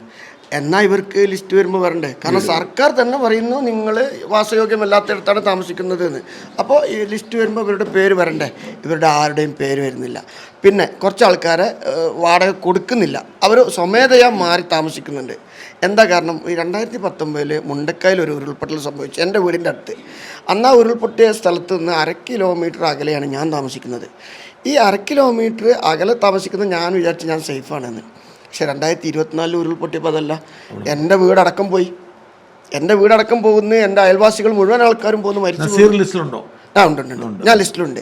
അപ്പോൾ 1/2 കിലോമീറ്റർ നേരത്തെ ദുരന്തം സംഭവിച്ച സ്ഥലത്ത് നിന്ന് 1/2 കിലോമീറ്റർ ദൂരെയുള്ള സേഫാന്ന് വിശ്വസിക്കുന്ന ഞാൻ പോയിട്ടുണ്ട്. അപ്പോൾ ഇവരിൽ പല ആളുകളും അങ്ങനെയാണ് ഭയക്കുന്നത്. ഇനി ഒരു ദുരന്തം വന്നാൽ ഇതുവരെ വന്നിട്ടില്ല, എന്നാൽ ഭാഗികമായി തകരാറ് വന്ന് ഭയപ്പെട്ടിരിക്കുന്ന ആളുകൾ. അതെ അതെ. 2, പാടിയിലും മറ്റും താമസിക്കുന്ന മനുഷ്യർക്ക് വീടില്ല, ഒഫീഷ്യലി അവർക്ക് വീടില്ലാത്തതുകൊണ്ട് കൊടുക്കുന്നില്ല. ഇല്ല, അതിലും വേറൊരു പ്രശ്നമുണ്ട്. ഏകദേശം ഒരു 33 വീട് പാടിയുള്ള ആളുകൾക്ക് കൊടുത്തു. ഇവരുടെ തൊട്ട അയൽവാസികളുടെ അവിടെ ഇരിക്കുന്ന ഷീലേച്ചിൻ്റെ ഒക്കെ ഒരിക്കലും എതിരല്ല.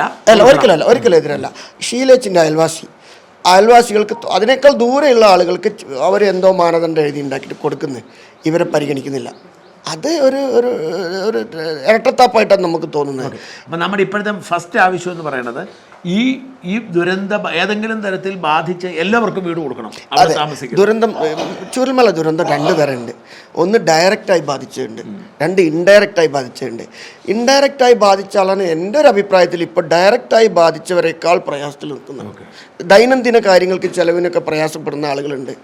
അങ്ങനെയുള്ള കുറേ പ്രയാസം. മരുന്ന് വാങ്ങാൻ പോലും തീർച്ചയായിട്ടും മരുന്ന് വാങ്ങാൻ എന്നല്ല. ഇപ്പോൾ ഇവിടെ വന്നവരൊക്കെ പലരും കരഞ്ഞിട്ടൊക്കെ വന്നിട്ടില്ല. കാരണം അവർക്ക് ദൈനംദിന ഒരു താത്തൊക്കെ പറഞ്ഞിട്ട് പഞ്ചസാര വാങ്ങാൻ പോലും പൈസയില്ല. അത് യാഥാർത്ഥ്യമാണ്.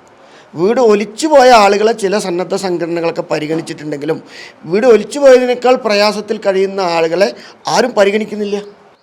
അവരാണ് അവരുടെ ജോലി പോയിട്ടുണ്ട്. കാരണം ചൂരൽമലയിൽ ആരുമില്ല, അവർക്ക് എസ്റ്റേറ്റിൽ പണിക്ക് പോകാൻ പറ്റുന്നില്ല. ബേലിപ്പാലം കഴിഞ്ഞ് പണിക്ക് പോയിക്കൊണ്ടിരുന്ന ആൾക്കാരാണ് ഈ അട്ടമലക്കാരൊക്കെ. അവർക്ക് അങ്ങോട്ട് പോകാൻ പറ്റില്ല. അങ്ങനെയുള്ള ഒരുപാട് പ്രശ്നങ്ങൾ ഇവരൊക്കെ അഭിമുഖീകരിക്കുന്നു.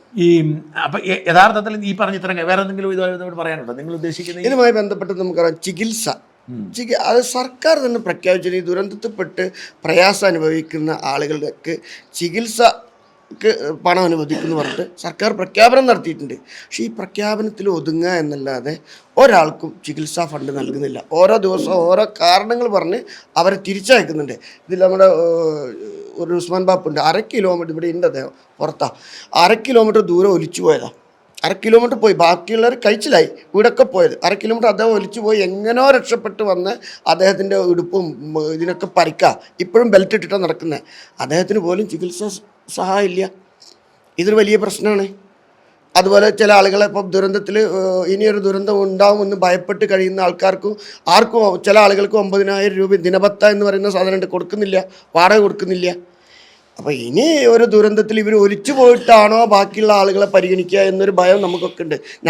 എൻ്റെ നാട്ടിലുള്ള എൻ്റെ അയൽവാസികളൊക്കെ അടക്കം ഒലിച്ചു പോയതിന് ശേഷമാണ് ഞാനൊക്കെ ലിസ്റ്റിൽ വന്നത്. ഭാഗ്യം കൊണ്ട് ലിസ്റ്റിലുണ്ട്. പക്ഷേ ഇനി ബാക്കിയുള്ള ആളുകൾ ഒലിച്ചു പോയിട്ടാണോ ബാക്കി മറ്റുള്ള ആളുകൾ ലിസ്റ്റിൽ വരാൻ സാധ്യത, അല്ലെങ്കിൽ അവരെ പരിഗണിക്കുകയുള്ളൂ എന്നുള്ളൊരു ഭയം ഇവർക്കൊക്കെ ഉണ്ട്, ഞങ്ങൾക്ക് എല്ലാവർക്കും ഉണ്ട്. അപ്പോൾ ഇനിയും ഞങ്ങളെ നാട്ടുകാരെ ഒരു ദുരന്തത്തിന് വിട്ടുകൊടുക്കരുത് എന്നാണ് സർക്കാരിനോട് നമുക്ക് അപേക്ഷിക്കുന്നത്. ചൂരൽമല മുണ്ടക്കൈ ദുരിതബാധിതരെ കുറച്ചൊക്കെ സഹായിക്കാൻ കഴിഞ്ഞ ഒരു വ്യക്തി എന്നെ ഇവിടേക്ക് എത്തിച്ചത് MM അഗസ്റ്റിനാണ്. അദ്ദേഹം മേപ്പാടി പഞ്ചായത്തിലെ നത്തൻകുനിയിലെ 40 വർഷമായി ആർഷഭാരത് എന്ന് പറയുന്ന ഒരു NGO നടത്തുകയാണ്. സ്ത്രീകളുടെയും കുട്ടികളുടെയും ദളിതരുടെയും ഒക്കെ ഉന്നമനം മാത്രമല്ല പരിസ്ഥിതി സംവിധാനമൊക്കെ ചെയ്യുന്ന വലിയ തോതിൽ പ്രവർത്തിക്കുന്ന ഒരു NGOയുടെ ഉടമയാണ്. അദ്ദേഹമാണ് ജനറൽ സെക്രട്ടറി. ഇവിടെ വഴിയരികിൽ മരം വെച്ച് പിടിപ്പിക്കുന്ന ഒത്തിരി കാര്യങ്ങൾ ചെയ്തിട്ടുള്ള ഒരുപാട് പദ്ധതികൾ ചെയ്തിട്ടുള്ള നമ്മളെപ്പോഴും ഇത്തരം ആവശ്യങ്ങൾക്ക് വേണ്ടി വയനാട് വന്നാൽ ആർഷഭാരതയിലാണ് എത്തുന്നത്. ഇവിടെ താമസ സൗകര്യമുണ്ട്, ഭക്ഷണം തരും. ഇതൊരു വലിയൊരു മനുഷ്യത്വത്തിൻ്റെ കൂട്ടായ്മയാണ്. അപ്പം ഞങ്ങൾ ഇന്ന് നമ്മൾ ഈ ചുരമല മുണ്ടക്കൈ നിവാസികളുടെ ഇപ്പോഴത്തെ പ്രതിസന്ധിയെക്കുറിച്ചുള്ള ഒരു മീറ്റിങ്ങും സംഘടിപ്പിച്ചത് ഇവിടെ വെച്ചാണ്. കാരണം അവിടെ സർക്കാരിൻ്റെ ചില നിബന്ധനകളുടെ, പോലീസിൻ്റെ ചില പരിശോധനകൾ, മാത്രമല്ല അവിടെ എല്ലാവരും ആ ദുരിതബാധിതരൊന്നും ഇപ്പോൾ ചൂരൽമലയിലും മുണ്ടക്കൈയിലും ഇല്ല. അവരൊക്കെ പല സ്ഥലങ്ങളിൽ ചിതറിപ്പോയി. അതുകൊണ്ട് അവരുടെ കൂടി സൗകര്യാർത്ഥം ഇവിടേക്ക് വന്നിരുന്നു. അപ്പം ഇനി എന്താണ് ഇതുവരെ സംഭവിച്ചത്? എന്താ നമ്മൾ പലരുടെയും കേട്ടു. എന്താണ് യഥാർത്ഥ പ്രശ്നം, ഇനി എന്താണ് ചെയ്യേണ്ടത് എന്ന് ശ്രീ അഗസ്റ്റിൻ പറയുന്നു. എക്സാക്ട്ലി ഇനി നമ്മൾ എന്താണ് ഇപ്പോൾ ചെയ്തതിൽ കുഴപ്പം, എന്താണ് ഇനി നമ്മൾ ചെയ്യേണ്ടത്? ഇപ്പോൾ ഗവൺമെൻറ്റിൻ്റെ ലിസ്റ്റിൽ അർഹതപ്പെട്ട പലരും പെടാതെ പോയിട്ടുണ്ട്. അപ്പോൾ അവരെ കണ്ടുപിടിച്ച്, അതായത് 1023 ഏകദേശം 1100ഓളം വീടുകളാണ് ദുരന്തത്തിൽ ഉൾപ്പെട്ടതെന്നാണ് ഒരു ഏകദേശ കണക്ക്. പക്ഷേ ഈ പറയുന്ന ഏരിയയിൽ, അത് അട്ടമല, ചൂരൽമല ടൗൺ ഉൾക്കൊള്ളുന്ന മുണ്ടക്കൈ ഏരിയയിൽ നിന്ന് അവിടെ 1984 മുതൽ ഉരുൾപൊട്ടുന്ന സ്ഥലമാണ്. അതൊരു സെൻസിറ്റീവ് ഏരിയ ആണ്. അപ്പോൾ അവിടെ താമസിക്കാൻ പറ്റില്ല എന്ന് വിദഗ്ധ റിപ്പോർട്ടുണ്ട്, പരിസ്ഥിതി റിപ്പോർട്ടുണ്ട്. തന്നെയുമല്ല അവിടെ ഇടയ്ക്കിടയ്ക്ക് പൈപ്പിംഗ് നടക്കുന്നുണ്ട്. അവിടെ ഉരുൾപൊട്ടിയതിൻ്റെ യഥാർത്ഥ കാരണം അവിടെ വനത്തിലുണ്ടായിരുന്ന ചീഞ്ഞു പോയതും പിന്നെ ഉണങ്ങിപ്പോയ മരത്തിൻ്റെ വേരിനകത്തൂടി വെള്ളം ഇറങ്ങി ആ പാറയുടെ മുകളിൽ വെള്ളം സ്റ്റോർ ചെയ്യാൻ അതിൻ്റെ സാച്ചുറേഷൻ കപ്പാസിറ്റി തീർന്നിട്ട് അവിടുന്ന് തള്ളിപ്പോകുന്നതാണ്. എന്നിട്ട് ഡാം ഇഫക്റ്റ് ഉണ്ടായിട്ടാണ് അവിടെ ഉരുൾപൊട്ടിയതെന്നാണ് ഇതുള്ളത്. അത് എനിക്ക് തോന്നുന്നു കേരള ചരിത്രത്തിൽ ഏറ്റവും വലിയ ദുരന്തമാണ്. അവിടെ ഉണ്ടാകാൻ ഇനിയും ഒരു ദുരന്തം ഉണ്ടാകാൻ സാധ്യതയുണ്ട്. കാരണം അവിടെ 90 ഡിഗ്രി വരെ സ്ലോപ്പുള്ള സ്ഥലങ്ങളുണ്ട്. അത് നമ്മുടെ പശ്ചിമഘട്ടത്തിൻ്റെ ഭാഗമായിട്ടുള്ളത്. അവിടെ മനുഷ്യൻ വസിക്കാൻ പറ്റാത്ത സ്ഥലങ്ങൾ ഇപ്പോഴും ഗവൺമെൻറ് അവിടെ ഐഡൻറ്റിഫൈ ചെയ്തിട്ടുണ്ട്. പക്ഷേ മനുഷ്യന് വസിക്കാൻ പറ്റില്ലാത്ത സ്ഥലത്ത് താമസിക്കുന്ന ആളുകൾ, ഈ ഭീഷണിയോടെ താമസിക്കുന്ന അവരെ ഈ ലിസ്റ്റിൽ ഉൾപ്പെട്ടിട്ടില്ല. ചിലരുടെ സ്ഥലം പോയിട്ടുണ്ട്, വീട് പോയിട്ട്, ചിലരുടെ വീട് പോയിട്ടില്ല, പക്ഷേ വീട്ടിൽ താമസിക്കാൻ പറ്റില്ല. അപ്പോൾ അതുകൊണ്ട് അവരെയും കൂടി ലിസ്റ്റിൽപ്പെടുത്തണം. അതായത് അവർ ഡയറക്റ്റായിട്ട് ദുരന്തത്തിൽ പെട്ടിട്ടില്ലെങ്കിലും ഇൻഡയറക്റ്റ് ആയിട്ടുള്ള ദുരന്തബാധിതരാണ്. പിന്നെ സ്ഥലം പോയ ആളുകളുടെ പറമ്പിൽ കിടക്കുന്നത് കല്ലും മണ്ണുമാണ്. ഒരു ശ്മശാന ഭൂമി പോലെയാണ്. ആ കല്ലും മണ്ണുമോ തടിയോ മാറ്റിയെടുക്കാൻ ഇവർക്ക് ഒറ്റയ്ക്ക് സാധിക്കില്ല.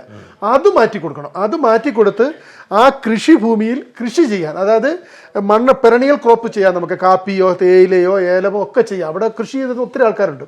വളരെ നന്നായി ജീവിച്ചിരുന്ന ആളുകൾ ഇന്ന് കുത്തുവാള എടുക്കേണ്ട ഒരു സ്ഥിതിയിലാവുള്ളത്. അപ്പോൾ അവരെ കൃഷിയിൽ പുനരധിവസിപ്പിക്കണം. അവർക്ക് നഷ്ടപ്പെട്ട കൃഷിഭൂമി പകരം കൊടുക്കണം. അവർക്ക് കൃഷിഭൂമി ഒരു എന്തൊരാളെ ഞാൻ പരിചയപ്പെട്ടു, അദ്ദേഹം 2 ഏക്കർ സ്ഥലം കൃഷി പോയതാണ്. അത് കൃഷിഭൂമി പകരം അവർക്ക് കൊടുക്കണം. അവർ കൃഷി എടുത്ത് ജീവിക്കുന്ന ആൾക്കാരാണ്.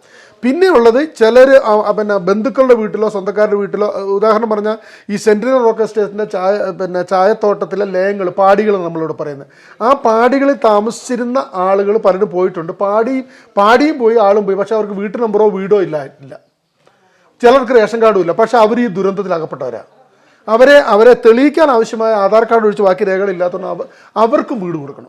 മനസ്സിലായി. അപ്പം ഞങ്ങളുടെ ഒരു അന്വേഷണത്തിൽ ഞങ്ങളുടെ ഇനിയും 110-120ഓളം ആളുകൾക്ക്, അർഹതപ്പെട്ട ആളുകൾക്ക് അവിടെ വീട് കൊടുക്കേണ്ടതുണ്ട്. സർക്കാർ ലിസ്റ്റിന്റെ പുറത്താണ് അവർ. മനസ്സിലായി. അപ്പോൾ ഒന്നുകിൽ സർക്കാരിൻ്റെ മാനദണ്ഡങ്ങൾ കുറെ കൂടി ലഘൂകരിക്കണം. ഇത് ഡയറക്റ്റായിട്ട് ദുരന്തത്തിൽപ്പെട്ട ആളുകളെക്കാൾ കൂടുതൽ ഇൻഡയറക്റ്റായിട്ട് ദുരന്തത്തിൽപ്പെട്ട ആളുകളുണ്ട്. പിന്നെ അങ്ങോട്ട് പ്രവേശിക്കാൻ പറ്റില്ല എന്ന് പറഞ്ഞ് നോ ഗോൺ ഏരിയ എന്ന് പറഞ്ഞ് ഒരു റെസ്ട്രിക്റ്റഡ് ഏരിയ ഉണ്ട്.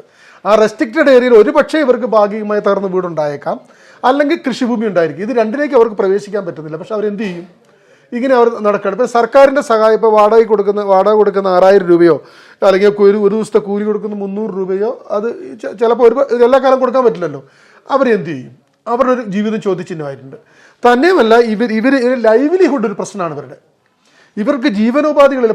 പലരും വന്ന് സംഘടനക്കാരും സർക്കാരൊക്കെ സഹായിച്ച് അങ്ങോട്ട് പോയി എന്നല്ലാതെ ഇവരുടെ ജീവിതം സസ്റ്റെയിൻ ചെയ്ത് മുന്നോട്ട് പോകാൻ പറ്റിയ സംവിധാനം ഉണ്ടാക്കണം. ഇനി ദുരന്തത്തിന് കാത്തിരിക്കാതെ ദുരന്ത സാധ്യതയുള്ള മേഖലയിൽ നിന്ന് ആളുകളെ കൂടി മാറ്റി സേഫ് സോണിലേക്ക് പാർപ്പിക്കേണ്ടതാണ് നമ്മുടെ അഭിപ്രായം. പുതിയ സർക്കാർ ഇവരുടെ കാര്യത്തിൽ പ്രത്യേകം ശ്രദ്ധിക്കുമെന്ന് വിശ്വസിക്കുന്നു. ഇവർക്ക് വേണ്ട എല്ലാ സൗകര്യങ്ങളും ഒരുക്കി കൊടുക്കാൻ ഉത്തരവാദിത്വമുണ്ട്.